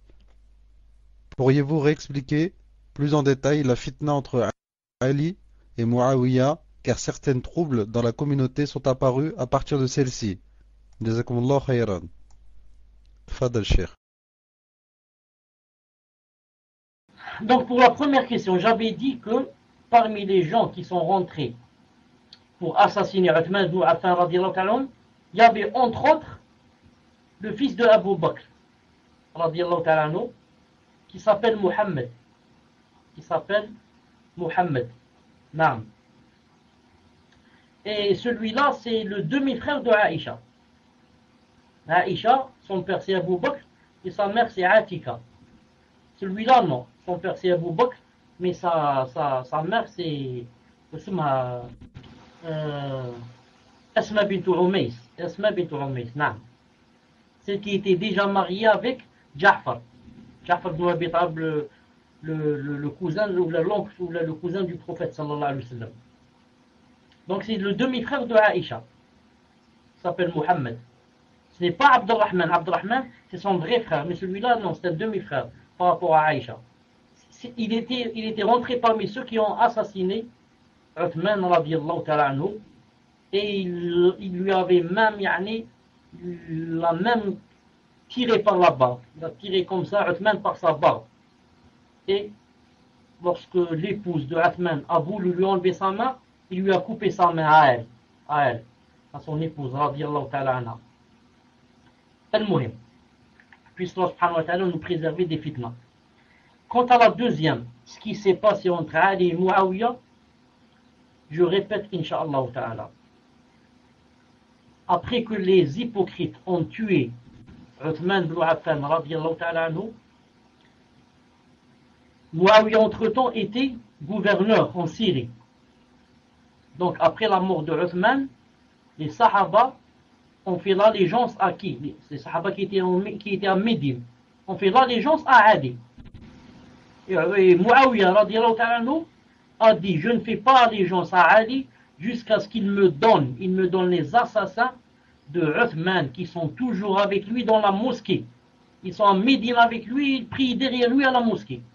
Il faut qu'il me donne les assassins pour que quoi? Pour que je lui donne l'allégeance. Et Ali ibn Abi Talib a dit, c'est pas possible de donner maintenant les assassins. Ça, ils sont là des milliers et ils vont faire la plus grande fitna du monde. Donc j'attends que ça se calme un peu, d'un côté, et de l'autre, que je sache qui sont exactement les personnes qui sont rentrées dans la chambre de Uthman et qui l'ont tué. Et il y a eu donc une divergence entre Uthman, entre Muawiyah et Ali. Donc l'autre il veut les assassins pour les exécuter, et l'autre il dit d'accord, mais pas maintenant. Pas maintenant, et l'autre il dit non, maintenant. Ou alors je fais pas l'allégeance. Vous avez compris? Et de là a commencé la fitna. De là, le shaitan a attisé le feu et ça s'est dégénéré en guerre. Naam. Puisse Allah subhanahu wa ta'ala nous préserver. Tfaddal. J'espère que c'est clair. C'est très clair. Tu me donnes les assassins, je fais l'allégeance. Je ne donne pas les assassins maintenant pour ne pas faire fitna. C'est très clair. Tfaddal. J'ai pris le micro pour ne pas oublier. Car maintenant j'oublie vite. Donc pour ne pas oublier, car c'est très important, maintenant que j'ai dit, voilà la cause de la fitna. L'autre il dit, donne-moi les assassins, l'autre il dit, non, c'est pas maintenant. Et après ça s'est dégénéré en guerre, des milliers de morts. Quelqu'un va dire, donc qui avait raison entre les deux? Qui avait raison? Muawiyah ou bien Ali? Car sûrement que l'un des deux a raison et l'autre a tort. Ils ne peuvent pas avoir les deux raisons. Al-Sunnah ou Al-Jama'a disent que c'est Ali radiallahu ta'ala anhu qui avait raison. Al-Sunnah ou Al-Jama'a disent que c'est Ali radiallahu ta'ala anhu qui avait raison sur Uthman. Car vous connaissez la règle générale. Quand il y a allégeance et que la plupart font l'allégeance à un gouverneur musulman, c'est terminé. Tu n'as plus le droit de dire c'est après que je vais faire l'allégeance ou bien donne-moi ceci, donne-moi cela. Non, khlas. Naam.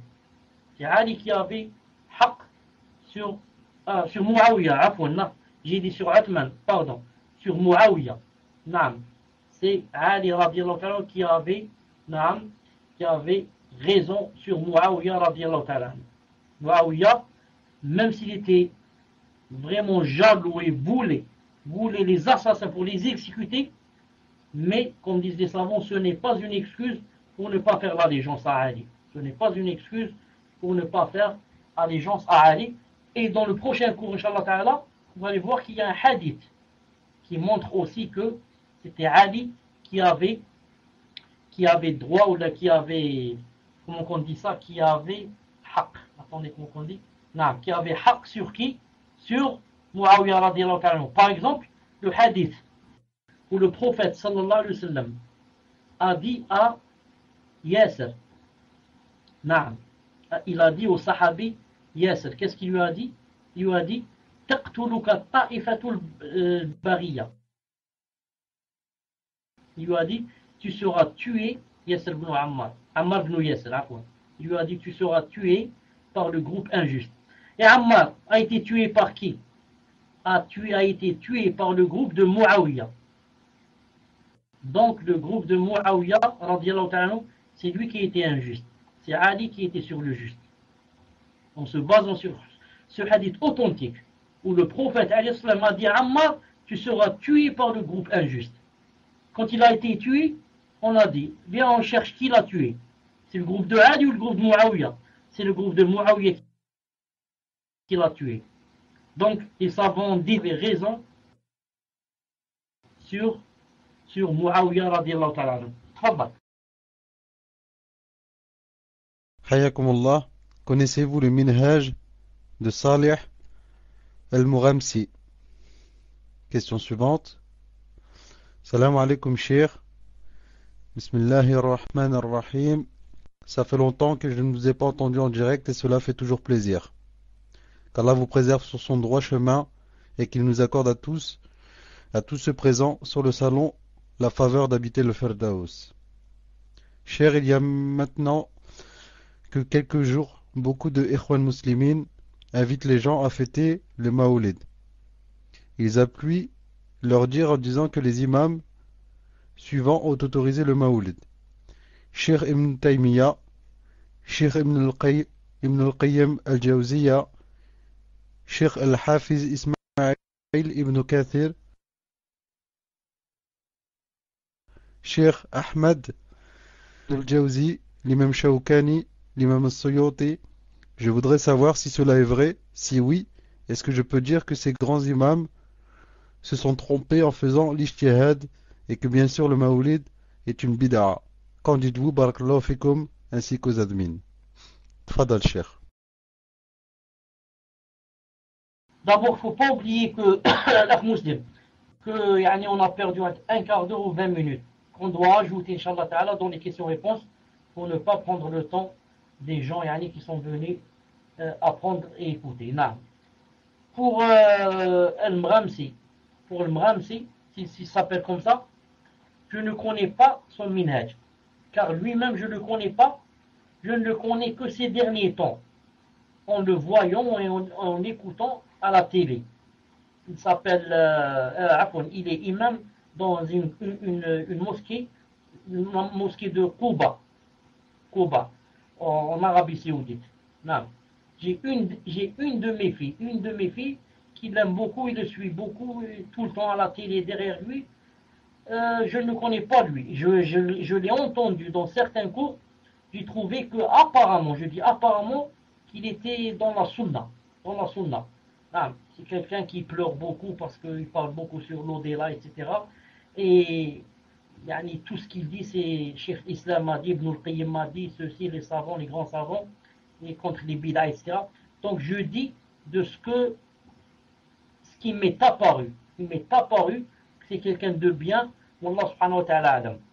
Si après je vais apprendre quelque chose de mal sur lui, je vous le dirai, qu'Allah subhanahu wa ta'ala le préserve et nous préserve tous. Pour le Mawlid al-Nabawi, c'est comme a dit la personne. Le Mawlid al-Nabawi, s'il y a des savants qui l'ont autorisé, moi personnellement je n'ai pas lu quelque chose de clair comme ça, que Ibn Taymiyyah a dit que c'était permis. J'ai lu une fois que Cheikh Ibn Taymiyyah avait dit, ça je l'ai lu de mes yeux, avait dit que si quelqu'un faisait le Mawlid avec l'intention d'aimer le prophète, il a dit, il est possible que Allah lui donne une récompense pour sa bonne niya. Mais il n'a pas dit que le Mawlid était permis, ça je ne l'ai pas lu. Maintenant, à supposer qu'il ait dit, lui ou bien d'autres, qu'ils aient dit que le Mawlid est permis, on va dire, vous avez dit que le Mawlid est permis, et beaucoup d'autres savants ont dit qu'il n'est pas permis. Et quand certains disent c'est permis, d'autres disent c'est pas permis, qu'est-ce qu'on doit faire? On doit faire donc on doit revenir vers le Coran et la Sunna pour voir lequel des deux groupes a raison. On va voir que le Mawlid n'a jamais été fait dans les 3 meilleures générations. Car le prophète a dit, les 3 meilleures générations, il a dit, c'est la mienne et celle qui va me suivre et l'autre, les meilleurs gens. Or, les meilleurs gens qui aiment le prophète plus que nous et qui sont sincères dans leur amour du prophète ne l'ont jamais fait. Pire encore, pire. La première fois que le Mawlid Nabawi a été fêté, la première fois qu'il a été fêté, il a été fêté par des chiites, par les Rawafid. Exactement par la secte des Fatimiyoun. Za'ma qui se proclame de Fatima, la fille du prophète. Fatimiyoun. Ce sont des Rawafid. Ils se sont installés par la suite en Égypte. Ce sont les premiers à voir quoi? À voir fêter le Mawlid. Donc comment moi je vais dire que le Mawlid ça se fait alors que les Sahaba ne l'ont pas fait, leurs enfants ne l'ont pas fait, les tabi'in ne l'ont pas fait, et ce sont les Rawafid et les chiites qui l'ont inventé. Non. Ensuite le prophète Hassan, qu'est-ce qu'il a dit? Il a dit que je suis, le lundi, il a dit ce jour-là je suis né. Et ce jour-là, il m'a été révélé. Je suis devenu prophète. C'est pour ça que j'aime jeûner ce jour-là. J'aime jeûner ce jour-là. Donc, si on veut fêter le Mawlid Nabawi, si jamais on le fêtait, au moins ce jour-là on jeûne. Au moins, si ça se faisait, ça se fait pas. Mais eux, ce jour-là, le jour du Mawlid, ils préparent du couscous, le shorba, toutes les sortes de viande, toutes les sortes de poulet, tout. Donc, vous voyez, ils contredisent le hadith. Le hadith, il a dit ce jour-là, je suis né, donc j'aime jeûner le lundi. Et eux, non. Ce jour-là, c'est la bouffe. Naam. Ils ne mangent jamais comme ce jour-là. Et Za'ma, ils prétendent que ce jour-là, c'est pour invoquer le prophète al-Islam et l'évoquer parmi nos enfants pour qu'ils le connaissent. Alors que c'est pas vrai. Il n'y a aucune famille qui, ce jour-là, apprend la sunna à ses enfants. C'est juste pour manger, boire et danser. Il n'y a personne qui dit, venez, on va s'asseoir, le prophète al-Islam est né comme aujourd'hui, un lundi, donc ceci, cela. C'est pas vrai. Personne ne fait ça. Ensuite, le prophète al-Islam a dit qu'il était né un lundi, mais il n'a pas dit de quel mois, ni de quelle année. C'est pour ça qu'il y a une grande divergence entre les savants quant à sa date de naissance. Et le plus connu, c'est qu'il est né le 12 de Rabi' al-Awwal. Et beaucoup de savants ont dit c'est pas vrai, il n'est pas né le 12. Certains ont dit le 9, c'est mieux que le 12. D'autres ont dit non le 1, d'autres ont dit non le 3, d'autres ont dit non le 5. Et comme ça. Et Allah subhanahu wa ta'ala a voulu que personne ne sache exactement sa date de naissance pour qu'il ne fasse pas justement la bid'a. Il ne fasse pas la bid'a de quoi? De fêter ce jour-là.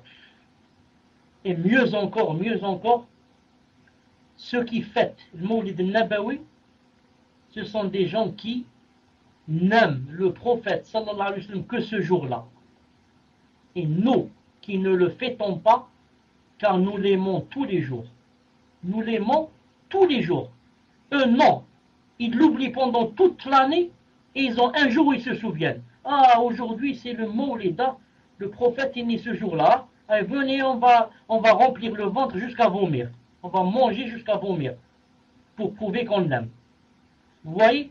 Nous, non. Alhamdoulilah, on l'aime toujours. On n'a pas besoin d'un jour pour l'évoquer. C'est comme la fête des mères. Non, la fête des mères, c'est une fois par an. Ma mère, je l'invoque une fois par an. Une fois par an, je pense à elle et je vais lui acheter une belle fleur. Masha'Allah, j'aime ma mère. Oh, combien je l'aime. Oh, ma mère, je t'aime à mourir. Attends, je vais t'offrir une fleur, ma mère. Je t'aime beaucoup. Masha'Allah, j'ai pensé à toi aujourd'hui. Non, j'ai pensé à toi. Je t'ai pas oublié, ma mère. Je t'aime à la folie, ma mère. Khayr. Allah yahdihum. Fadla pour les deux autres questions. Et ensuite, il la jette dans un centre d'asile ou là, comment que ça s'appelle. Fadla. Naam, cher, la maison de retraite. Question suivante, Inch'Allah. Assalamu alaikum wa rahmatullahi wa barakatuh, cher. Faut-il obligatoirement mettre le qualificatif Abd devant le prénom Jalil? Jazakumullah khayran. Question suivante. Assalamu alaikum wa rahmatullah. Barakallahu fikum. Wafaqakumullah. Cheikhana, une sœur a pris conscience de l'obligation de la zakat al-mal. Cependant, elle ne sait pas depuis combien de temps elle aurait dû payer. Et combien, que doit-elle faire? Barakallahu fikum. Tfadal, Cheikh. Je n'ai pas bien entendu la première question. Tfadal. Je la répète, cher. Faut-il obligatoirement mettre le qualificatif Abdel devant le prénom Jalil? Faut-il obligatoirement dire Abdel Jalil? Tfadal, cher. Pour mettre un qualificatif devant le Jalil, il faudrait que le Jalil soit un nom des noms d'Allah subhanahu wa ta'ala. Or, Al-Jalil n'est pas un nom des noms d'Allah subhanahu wa ta'ala. Al-Jalil ne fait pas partie des bons noms d'Allah subhanahu wa jal, d'après l'avis le plus juste. Donc la question, Inch'Allah ta'ala, n'a pas besoin d'être posée. Pour la deuxième question, la personne commence à donner la zakat à partir de l'année où elle a appris qu'on doit donner la zakat. La personne doit commencer à donner la zakat à partir de l'année où elle a commencé, où elle a appris qu'il fallait donner la zakat sur telle et telle chose. Tfadal. Question suivante. Salam alaikum wa rahmatullahi wa barakatuh. Est-il permis, cher, de donner de la nourriture en aumône et de l'argent à une personne qui ne prie pas? Barakallahu fikum, et qu'Allah nous préserve des fitanes apparentes et cachées. Question suivante. Salam alaikum, cher. Portant déjà le djilbab, alhamdulillah, je pense à porter le niqab. Mais mon père s'y oppose à cause de la loi promulguée en France interdisant le niqab. Je ne veux pas créer de conflit entre mon père et moi. Est-ce que je peux dans ce cas-là le porter en sortant sans qu'il ne le sache? Tfadal cher. Naam, si tu veux donner de l'argent ou bien de la nourriture à quelqu'un qui ne prie pas, avec l'intention que c'est pour l'attirer, que c'est pour lui faire la da'wa, dans ce cas c'est possible, Inch'Allah ta'ala. Dans ce cas c'est possible de la donner même à un kafir, à un bouddhiste, dans le sens de l'attirer. Car le prophète sallallahu alayhi wa sallam lui-même, quand il faisait la da'wa, il invitait les kuffars chez lui. Il les invitait à la maison et il égorgeait un mouton et leur donnait à boire du petit lait, etc. Pour faire la da'wa. Donc pour faire la da'wa, c'est possible, Inch'Allah ta'ala. Sinon, si c'est pas pour la da'wa ou là, il y a qui priment sur lui. Ce sont qui? Ce sont ceux qui font la salat. Ils ont la supériorité sur lui. C'est par eux qu'on commence. Mais si celui-là, tu veux lui faire la da'wa, tu le connais, c'est un voisin ou là, tu peux lui donner avec cette intention, Inch'Allah ta'ala. Pour la deuxième question, je ne l'ai pas noté. Est-ce que tu peux m'écrire un mot clé? Muslim. Niqab, barakallahu fik. Naam, c'est une bonne idée. C'est une bonne idée de gagner d'un caillou, elle frappe deux oiseaux. D'un côté, elle met le niqab et de l'autre, elle garde toujours de bonnes relations avec son père. Surtout si elle est de l'avis que le niqab est seulement conseillé, qui n'est pas obligatoire. Surtout. Dans ce cas, elle peut faire ce qu'elle a dit. Naam, elle peut faire ce qu'elle a dit. Bi'idhnillahi ta'ala. Tfadal. Alors, question suivante. Salam alaikum, cher. Si ça nous est déjà arrivé de dire plusieurs fois Wallah en mentant ou par ignorance, mais on a tous oublié le nombre de fois. Mais on a oublié en fait toutes les fois où on l'a fait. Comment expier barakallahu fikum? Question suivante. Assalamu alaikum wa rahmatullahi wa barakatuh. Hafizakumullah ya sheikh. La prière de l'Asr se termine-t-elle au commencement du temps de l'Maghrib ou un petit peu avant? Par exemple, si l'Asr commence à 15h41 et le Maghrib à 18h10, est-ce toujours l'heure de l'Asr à 17h40? Et aussi, pouvez-vous dire... Non, donc ça c'est une autre question. Inch'Allah, une seule question par personne. Tfadal Cheikh. Dans la deuxième question, il y avait des coupures. J'ai pas bien entendu la deuxième question. Tfadal. Je la répète, Inch'Allah, Cheikh. La prière de l'Asr se termine-t-elle au commencement du temps de Al-Maghrib ou un petit peu avant? Par exemple, si l'Asr commence à 15h41 et le Maghrib à 18h10, est-ce toujours l'heure de l'Asr à 17h40? Tfadal Cheikh. Pour la première question, Inch'Allah Ta'ala, quand quelqu'un jure par Allah subhanahu wa ta'ala en mentant, il n'a pas d'expiation. Il n'a pas d'expiation, car ça s'appelle l'yamin al-ghamous. Le ghamous, c'est-à-dire le fait de jurer, le ghamous, ça veut dire qui plonge. Pourquoi on l'appelle qui plonge? Parce qu'elle plonge la personne qui a juré dans le feu de Jahannam. Ça on l'appelle ghamous. Donc il n'y a pas d'expiation. Ni on peut jeûner 3 jours, ni on peut nourrir des pauvres, ni rien. Qu'est-ce qu'il y a? Il y a le repentir sincère. Donc la personne, elle a juré en mentant, qu'est-ce qu'elle fait? Elle regrette profondément avec son cœur, ne fait plus cette chose-là, et décide à l'avenir de ne plus la refaire et demande pardon à Allah subhanahu wa ta'ala. Non. Et si elle veut, je dis si elle veut, c'est pas obligatoire. Si elle veut, ça rentre dans la perfection de la tauba, qu'elle fasse quelque chose fi sabilillah. Ou bien par exemple, jeûner, si elle veut. Ou bien par exemple, qu'est-ce qu'elle peut faire aussi? Elle peut par exemple donner quelque chose fi sabilillah. Comprenez? Donner quelque chose fi sabilillah. Ou bien prier la nuit, ou bien jeûner 1 ou 2 jours, la fi sabilillah. Pour parfaire sa tauba. طيب. Quant à Salat al-Asr, elle a 2 moments, 2 fins. Elle a 2 fins. 2 fins. La première fin, c'est quand le soleil commence à jaunir. Regardez, quand c'est le moment de Salat al-Asr, supposons que c'est Salat al-Asr à 15h30.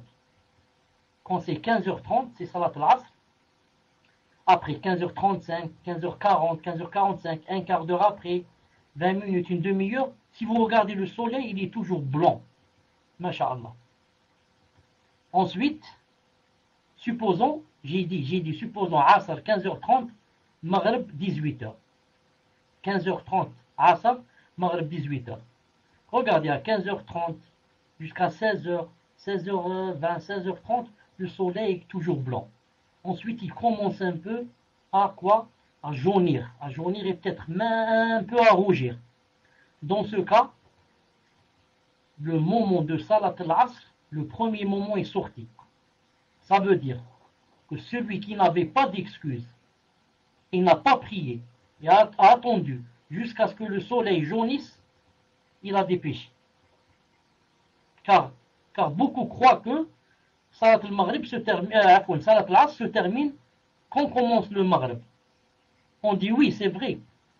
Mais c'est la deuxième fin, pas la première, car Salat al-Asr a 2 fins. Une fin, c'est nous qui choisissons, et l'autre obligatoire, ikhtiyari ou daruri. L'autre, la deuxième fin, c'est pour la personne, par exemple, qui dormait, ou bien qui a perdu conscience. Ensuite, elle s'est réveillée. Elle s'est réveillée 3 minutes avant quoi? Avant 18h, avant Salat al-Maghrib. Qu'est-ce qu'on lui dit? On lui dit, tu es toujours dans Salat al-Asr. Pourquoi? Car le prophète a dit, quiconque attrape une rak'a avant le coucher du soleil, il a attrapé Salat al-Asr. On lui dit, Alhamdoulilah, donc, fais la prière de l'Asr, ça s'applique à toi. Donc, je répète, Salat al-Asr a 2 fins. La première, c'est quand le soleil jaunit ou bien rougit. Si tu n'as pas encore fait la Salat al-Asr, tu n'avais pas d'excuses, tu vas la faire avec des péchés. Non. Si tu avais des excuses, tu as des excuses, tu as jusqu'au coucher du soleil. Il faut que tu attrapes au moins une rak'a avant le coucher du soleil. C'est-à-dire, quand je dis avant le coucher du soleil, c'est-à-dire avant le adhan de Salat al-Maghrib. J'espère que c'est clair, Inch'Allah. Question suivante. Salam alaikum, cher. Que signifie la morsure du chien en songe? Est-ce vrai que cela signifie la possession? J'avais fait un autre rêve où j'étais en duel avec un être invisible qui habitait en moi. Comment dois-je comprendre mes rêves, cher? Barakallahu fekoum. Barakallahu fekoum. Sinon, je tiens à préciser qu'il y a quelques années, après avoir supplié Allah de me montrer un signe sur ma vie car je car je ne comprenais pas ma situation. Subhanallah, j'avais fait aussitôt un rêve. Ça avait l'air tellement vrai. Une personne est venue me dire qu'on m'a fait de la sorcellerie pour que je ne me marie pas. Et j'avais vu le sortilège en rêve. Et disait Al-Aqad de Surat Al-Falaq. Est-ce possible que le djinn peut nuire au corps de la victime? Question suivante. Assalamu alaikum wa rahmatullahi wa barakatuh, cher. Qu'Allah vous récompense pour tout. Est-ce qu'une femme peut diriger son mari dans la prière si celle-ci connaît mieux le Coran que lui? Barakallahu fikum, cher. Qu'Allah vous accorde le firdaus. Tfadal, cher. Muslim, je t'entendais pas, c'est pour ça que je t'ai enlevé le micro. Je t'entendais pas, tfadal.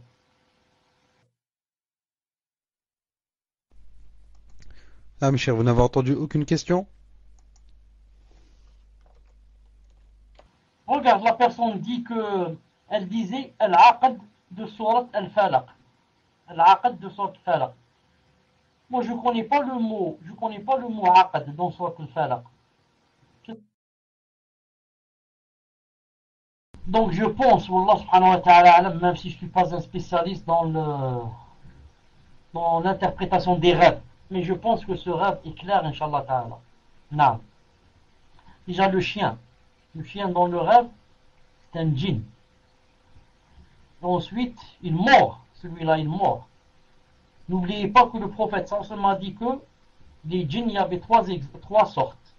Ceux qui volaient et ceux qui résidaient et voyageaient et ceux qui descendaient sur des chiens. Qui lèvent. Ça. Qui lèvent et aussi les serpents. Les serpents. Non, le serpent aussi, c'est très clair. Et surtout le chien noir dans le rêve. المهم. Ensuite le mot le uqad c'est les nœuds qu'il y a dans sorte le falaq. Donc il est possible, Wallah subhanahu wa ta'ala, que on ait ensorcelé la personne. Et ensorcelé, il y a plusieurs sortes. Il y a des fois où on fait recours au djinn et des fois où on ne fait pas. Mais on ensorcelle. Juste en donnant à manger ou là. Et des fois on fait recours au djinn pour ensorceler. Non. Donc il est possible que la personne soit ensorcelée. Ce serait bien qu'elle fasse la ruqya, Inch'Allah ta'ala, d'elle-même. Elle essaye elle-même de faire si elle peut. Si elle ne peut pas, elle contacte alors s'il y a des sœurs qui sont bien dans la ruqya. Sinon, elle prend un mahram et contacte un homme qui connaît bien la ruqya. Naam. Allah subhanahu wa ta'ala alam. Est-ce qu'une femme peut diriger son mari dans la prière si celle-ci connaît mieux le Coran que lui? Elle ne peut pas.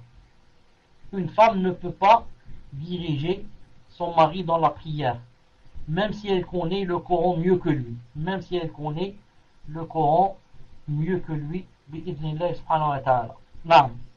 C'est l'avis de, disons, 98% des savants musulmans. Des savants musulmans. Il y a maintenant un avis faible qu'a cité l'imam Ahmed rahimahullah. Naam. Et je crois qu'il a été repris par Tabari, celui qui a le tafsir, que c'est permis à une femme de diriger les hommes dans Nafila spécialement pendant Salat Tarawih du Ramadan, s'il n'y a personne, aucun homme qui apprend le Coran, à part elle. Les savants ont dit celui-là c'est un avis faible, il vaut mieux le laisser de côté. Bi'idhnillah subhanahu wa ta'ala. Fadal. Naam, cher. Avant de commencer, Inch'Allah, dites-moi si vous m'entendez. Alhamdulillah. Question suivante. Salam alaikum wa rahmatullahi wa barakatuh, cher. Je suis à l'université et je ne peux pas faire toutes mes salawats à l'heure, en raison de certains cours qui se suivent. Par exemple, un jour par semaine, je ne peux pas faire dhuhr, à moins de rater un cours. m'est-il autorisé de regrouper? Et sinon, pouvez-vous me donner les adillas et des conseils min fadlikum, qu'Allah vous récompense? Question suivante. Salam alaikum wa rahmatullah. Hayakumullah azza wa jal. Récemment, un frère vous a reproché de déformer les fatwas des savants et notamment une fatwa de Cheikh al-Albani rahimahullah concernant la hijra. Dans cette fatwa, Cheikh al-Albani aurait dit en s'adressant à des musulmans qui vivent dans un pays mécréant: vous devez sortir d'urgence avec des moyens que vous possédez sans attendre.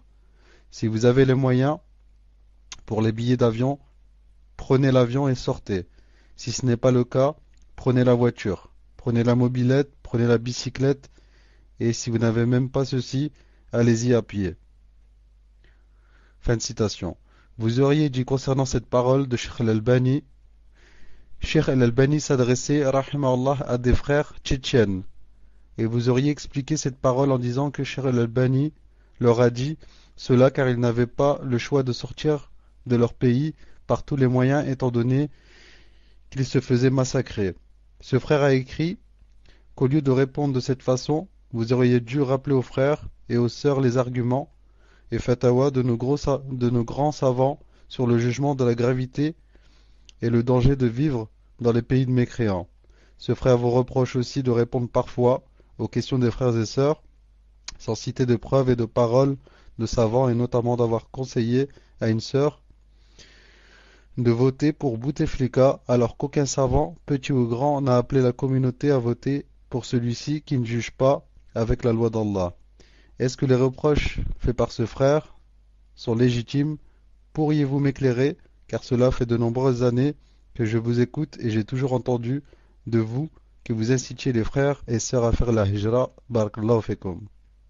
Ah, mais ça serait bien également de citer qui est cette personne. Tfadal Cheikh. Pour la première question, à l'université, c'est permis, Inch'Allah Ta'ala, de regrouper s'il n'y a que cette solution. S'il n'y a que cette solution, c'est permis, Inch'Allah, de regrouper, car le prophète l'a fait.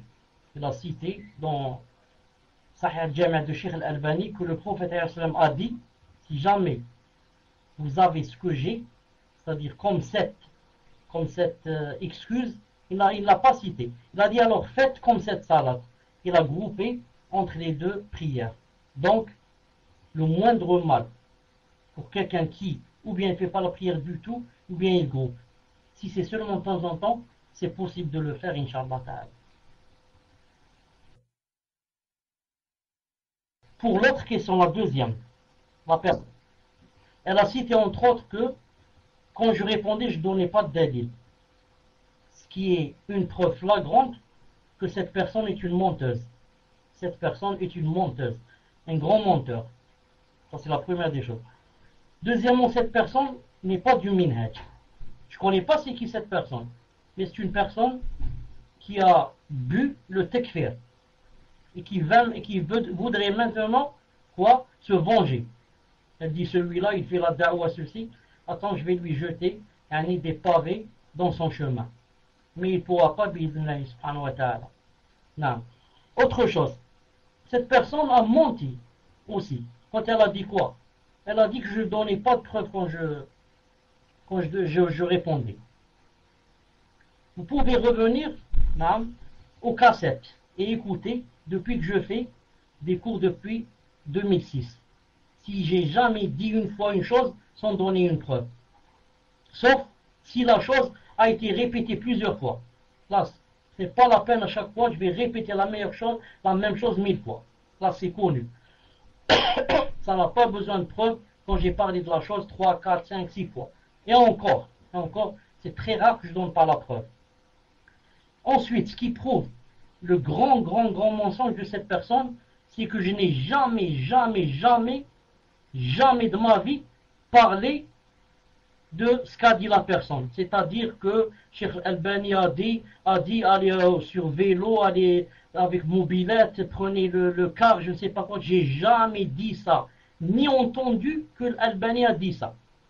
Je n'ai jamais lu dans ma vie que Albani a dit ça. Et s'il l'a dit, Albani, je ne l'ai jamais lu. Et encore moins, je l'ai dit. Comment? J'ai jamais vu une chose, je dis l'Albani a dit partez sur le vélo, jamais je n'ai vu ça de l'Albani. Je ne dis pas qu'il l'a pas, ça peut-être qu'il l'a, Allah alam. Mais moi je ne l'ai jamais dit, car je ne l'ai jamais entendu. Donc c'est une personne c'est une grande preuve que la personne ment. Elle m'accuse d'avoir dit que j'ai dit aux gens, l'Albani a dit ceci, cela, et j'ai déformé. Donc, je dis à la personne, arrête de mentir. Allah subhanahu wa ta'ala dit dans le Coran, إِنَّمَا يَفْتَرِي الْكَذِبَ الَّذِينَ لَا يُؤْمِنُونَ بِآيَةِ اللَّهِ وَأُولَٰئِكَ هُمُ الْكَذِبُونَ. Il a dit, certes mentent ceux qui ne croient pas en Allah et au jour dernier. Et ce sont ceux-là les menteurs. Quant à la fatwa de Bouteflika, je dis, Bouteflika, ou bien c'est un musulman ou bien c'est un kafir. Si c'est un kafir, c'est interdit de lui donner l'allégeance. Si c'est un musulman, pour les Algériens, c'est une obligation de lui faire pacte d'allégeance. C'est une obligation. Je dis, c'est une obligation. Et quiconque Algérien meurt sans lui donner l'allégeance, s'il est musulman, il aura des péchés et il mourra, comme a dit sallallahu alayhi wa sallam, une mort de jahiliya. Quiconque ne donne pas l'allégeance à un gouverneur musulman dans son pays, s'il meurt, il meurt d'une mort de jahiliya anti-islamique. Naam, je le dis, marquez-le et comment on dit, enregistrez-le et mettez-le en audio. Bouteflika, ou bien les musulmans ou bien les kafirs. S'il est kafir, c'est interdit de lui donner l'allégeance. S'il est musulman, c'est obligé. Sinon tu meurs une mort de jahiliya, comme a dit le prophète sallallahu alayhi wa sallam. Donc je dis à la personne qu'elle craigne Allah subhanahu wa ta'ala et qu'elle aille faire tauba pour avoir menti et accuser et déformer les paroles. Tfadhal pour les deux autres questions. Question suivante. Assalamu alaikum wa rahmatullah. La présure est une substance permettant de afin de faire cailler le lait. Ce sont des enzymes obtenues en récupérant le suc gastrique dans le 4e estomac, l'abomasum ou la caillette de veau, chevreau ou agneau non sevré, et servant presque toujours à la fabrication des fromages. L'extraction de la présure est réalisée par macération de l'estomac découpé pendant quelques jours dans une solution salée. Est-ce que la consommation de fromage contenant de la présure animale à l'intérieur est interdite, sachant que cela vient du suc digestif de l'animal mort? Barakallahu fikum. Question suivante. Salam alaikum, cher. Barakallahu fikum pour le cours. J'aimerais savoir si les ablutions sont valables si on a de l'huile sur nos cheveux. Jazakumullahu khayran. Tfadal, Cheikh. Je commence par la deuxième, Inch'Allah Ta'ala. Si on a de l'huile sur les cheveux et que l'huile empêche l'eau de toucher les cheveux, dans ce cas, les ablutions sont nulles. Mais si cette huile est fine et il n'y en a pas beaucoup, et que cette huile n'a pas empêché l'eau de toucher les cheveux, donc les ablutions sont valides, bi'idnillah azza wa jalla. Quant à la présure, Cheikh Al-Albani a répondu, vous trouvez ça dans ses fatwas, que si maintenant ce qui a été mélangé au fromage, si ce qui a été mélangé a perdu son goût, sa couleur, et on ne le voit même plus, il a dit dans ce cas c'est permis. Il a dit car c'est devenu quel adam, comme la chose qui n'existe pas. Vous comprenez, c'est devenu comme la chose qui n'existe pas. D'ailleurs, il n'y a ni goût, ni couleur, ni odorat. Et il a cité que le prophète sallallahu alayhi wa sallam mangeait en son époque le fromage qui venait d'Irak et qui était préparé par des kuffars. Naam. Wallah subhanahu wa ta'ala alam. Tfadhal les deux dernières questions.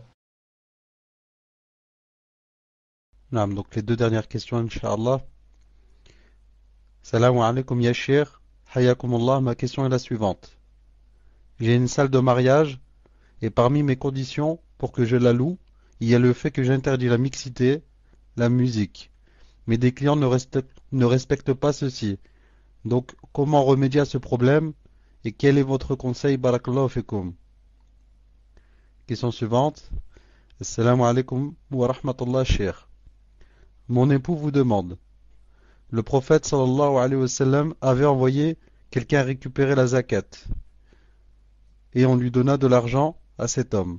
Une fois revenu, il a dit que le prophète sallallahu alayhi wa sallam, qu'on lui avait donné de l'argent, et là le prophète sallallahu alayhi wa sallam lui dit que si ce n'était pas par rapport à la zakat, il n'aurait pas eu cet argent. Donc, de le laisser. Ma question est la suivante. Je travaille dans un snack et un client m'a donné un qamis. Est-ce que ce qamis m'appartient ou revient au patron, sachant que l'on s'est connu dans le cadre du travail, barakallahu fikum wa jazakumullahu khayran. Tfadal cheikh. Afwan, la deuxième question, vraiment, il y avait des coupures. Je n'ai entendu que le prophète sallam et il était revenu et il a donné de l'argent ou quelque chose comme ça. C'est tout ce que j'ai entendu. Fadal, barakallahu fik une autre fois. Non, cheikh, pas de problème, Inch'Allah. Le prophète sallallahu alayhi wa sallam avait envoyé quelqu'un récupérer la zakat et on lui donna de l'argent à cet homme. Une fois revenu, il a dit au prophète sallallahu alayhi wa sallam qu'on lui avait donné de l'argent. Et le prophète sallallahu alayhi wa sallam lui dit que si c'était par rapport à la zakat, il n'aurait pas eu cet argent. Donc, de le laisser. Ma question est la suivante. Je travaille dans un snack, donc un restaurant cher pour faire simple, et un client m'a donné un qamis. Est-ce que ce qamis m'appartient ou revient au patron, sachant que l'on s'est connu dans le cadre du travail, barakallahu fikum wa jazakumullahu khayran. Tfadal cheikh. Le Khamis, il le lui a donné dans le snack ou là, dehors. Quand tu l'as dit, se sont connus, tu parles de qui? Qui se sont connus? Tu as dit, se sont connus dans le travail. Dans le snack. Tfadal, explique-moi. Là, cher, de ce que je comprends, c'est le frère, donc le frère qui travaille dans le snack, et le client qui lui a donné le qamis. J'ai compris qu'ils se sont connus dans le cadre du travail. Tfadal cheikh. طيب. Pour la salle qui louait pour le mariage, ils faisaient des conditions, mais eux, ne respectaient pas les conditions. Je dis à ce frère, c'est vraiment difficile de nos jours de louer une salle de mariage et de faire ces conditions. Car c'est impossible que les gens observent les conditions. Même s'ils disent oui, mais il y a toujours des quoi, il y a toujours des péchés. Qu'on le veuille ou pas. Je vois ici en Algérie les salles de mariage, ce qui se passe, c'est pour cela. C'est pour cela. Si c'était, ou là, si la personne prenait de mes nasiha, je dis seulement si elle voulait, c'est pas obligatoire pour elle là de prendre mes nasiha. C'est de changer la vocation de cette salle. Je ressemble, la salle de mariage, c'est comme si quelqu'un va me dire, je vais ouvrir un café internet. On appelle chez nous ça un cybercafé. Je ne sais pas comment on appelle chez vous. Et il va dire, je vais faire des conditions. C'est interdit de rentrer dans tel site, c'est interdit de parler dans le Shahadex, c'est interdit de MSN, c'est interdit cela. Mais c'est pas possible. Combien tu peux surveiller toi? Combien tu peux surveiller les gens? Il faudrait te mettre en face de chaque PC et de voir qu'est-ce qu'il voit, qu'est-ce qu'il est en train de parler. C'est impossible. Ça ressemble un peu au salles de mariage. Non. Tu lui fais les conditions, il n'y a pas de ceci, il n'y a pas de cela. Mais lui, il va dire quand même, c'est le mariage, ça se fait une fois dans la vie. Je ne vois pas comment celui-là, il peut me poser des conditions pareilles. Donc je conseille Allah subhanahu wa ta'ala, même si j'étais à sa place, de changer de vocation. L'essentiel c'est pas l'argent. L'essentiel c'est que Allah subhanahu wa ta'ala soit ravi de toi. Certes, ça de mariage ça rapporte de l'argent. Mais un argent qui peut te nuire demain quand tu vas rencontrer Allah subhanahu wa ta'ala. Et si tu es sincère avec Allah subhanahu wa ta'ala, il y a mille et une solutions. Tu demandes à Allah subhanahu wa ta'ala de te faire une solution, il y a mille et une autres qui peuvent te faire entrer plus que cet argent. D'ailleurs, le prophète a bien dit dans le hadith authentique que quiconque délaisse une chose pour Allah, que Allah l'en récompenserait en mieux. Quiconque délaisse une chose pour Allah, Allah va le récompenser en mieux. Hadith authentique, authentifié par Sheikh Al-Albani. Quant à la deuxième question, on lui a donné un qamis jeudi. Il y a un livre qui s'appelle Ahkam. Ahkam Mu'amalat al-Mu'asira. C'est-à-dire les jugements des choses contemporaines qui se passent de nos jours. Ce qui se passe de nos jours. Et dans ce livre, l'auteur a cité une fatwa des savants où on a posé la question à un savant, on lui a dit, par exemple, je travaille dans un café et il arrive que les gens me donnent des choses pour moi, comme pour boire. Est-ce que j'ai le droit de les prendre? Ou bien ça rentre dans l'interdiction, car il y a un hadith authentique du prophète sallallahu alayhi wa sallam, dont il pas Sheikh Al-Albani, rahimahullah, qui dit que quiconque travaille chez nous, on lui a donné une paye, il a dit, tout ce qu'il prendra, à part sa paye, en plus, ça rentre dans l'usure. Ou comme a dit le prophète sallallahu alayhi wa sallam. Donc celui-là va dire, moi je travaille dans un snack, j'ai ma paye. Donc tout ce que je prends, ça rentre dans l'usure. On lui dit, c'est pas la même chose. Le hadith a dit, celui qui travaille chez nous. Toi tu ne travailles pas chez l'État, tu travailles chez quelqu'un de privé. Ensuite la fatwa du savant, il a dit, il est permis qu'il prenne le pourboire, ou ce qu'on lui donne en particulier, à condition il a dit, qu'il soit en accord avec son patron. C'est-à-dire, si je prends le pourboire, mon patron doit être au courant que je suis en train de prendre. Car normalement cet argent lui revient. On t'a donné à cause que tu travailles dans son snack. Mais maintenant, je dois dire à mon patron, je lui dis voilà, on m'a offert un qamis. Est-ce que on partage, je vous le donne, ou là, vous permettez que je le prenne, ou là. Mais maintenant, s'il a bu, quand on l'a donné, il a acquis, il n'a rien dit, ça veut dire qu'il consent. Donc il faudrait, Inch'Allah Ta'ala, que ça soit avec le consentement du patron, quand c'est quelque chose qui ne suit pas l'État. Quand c'est dans l'État, c'est interdit. Mais quand c'est en privé, il faudrait que ça soit avec le consentement du patron.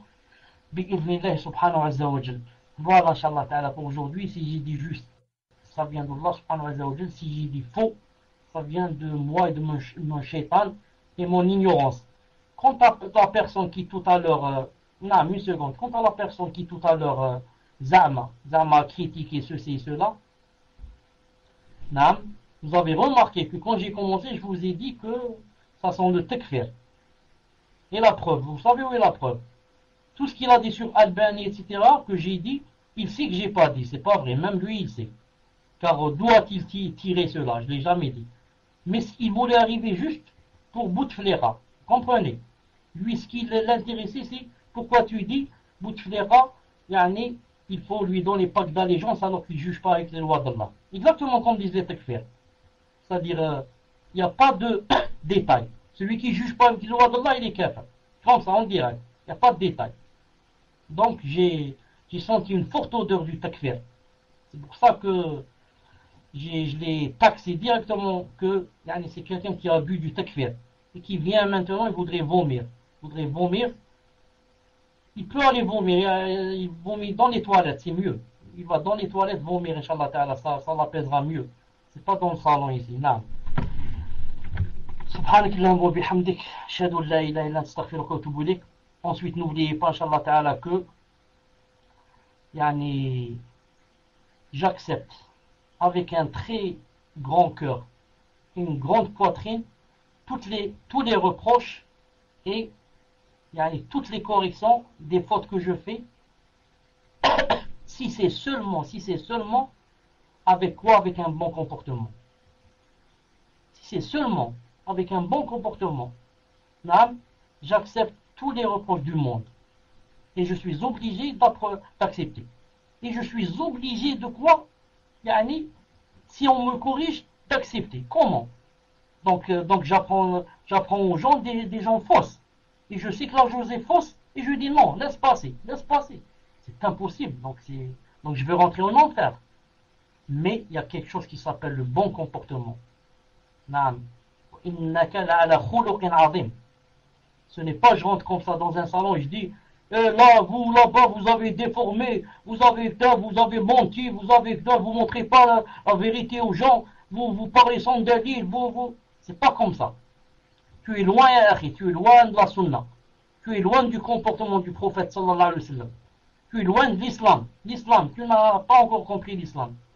Tu es un petit jeune de 16-18 ans qui vient juste d'ouvrir les yeux. On t'a rempli de takfir et de... Et on t'a dit, va vomir là-bas, va chez Tchelebi là-bas, va vomir, va lui dire ceci, cela. Tu es encore très jeune, mon fils. نعم طيب سبحانك اللهم وبحمدك اشهد ان لا اله الا انت استغفرك واتوب اليك السلام عليكم ورحمه الله وبركاته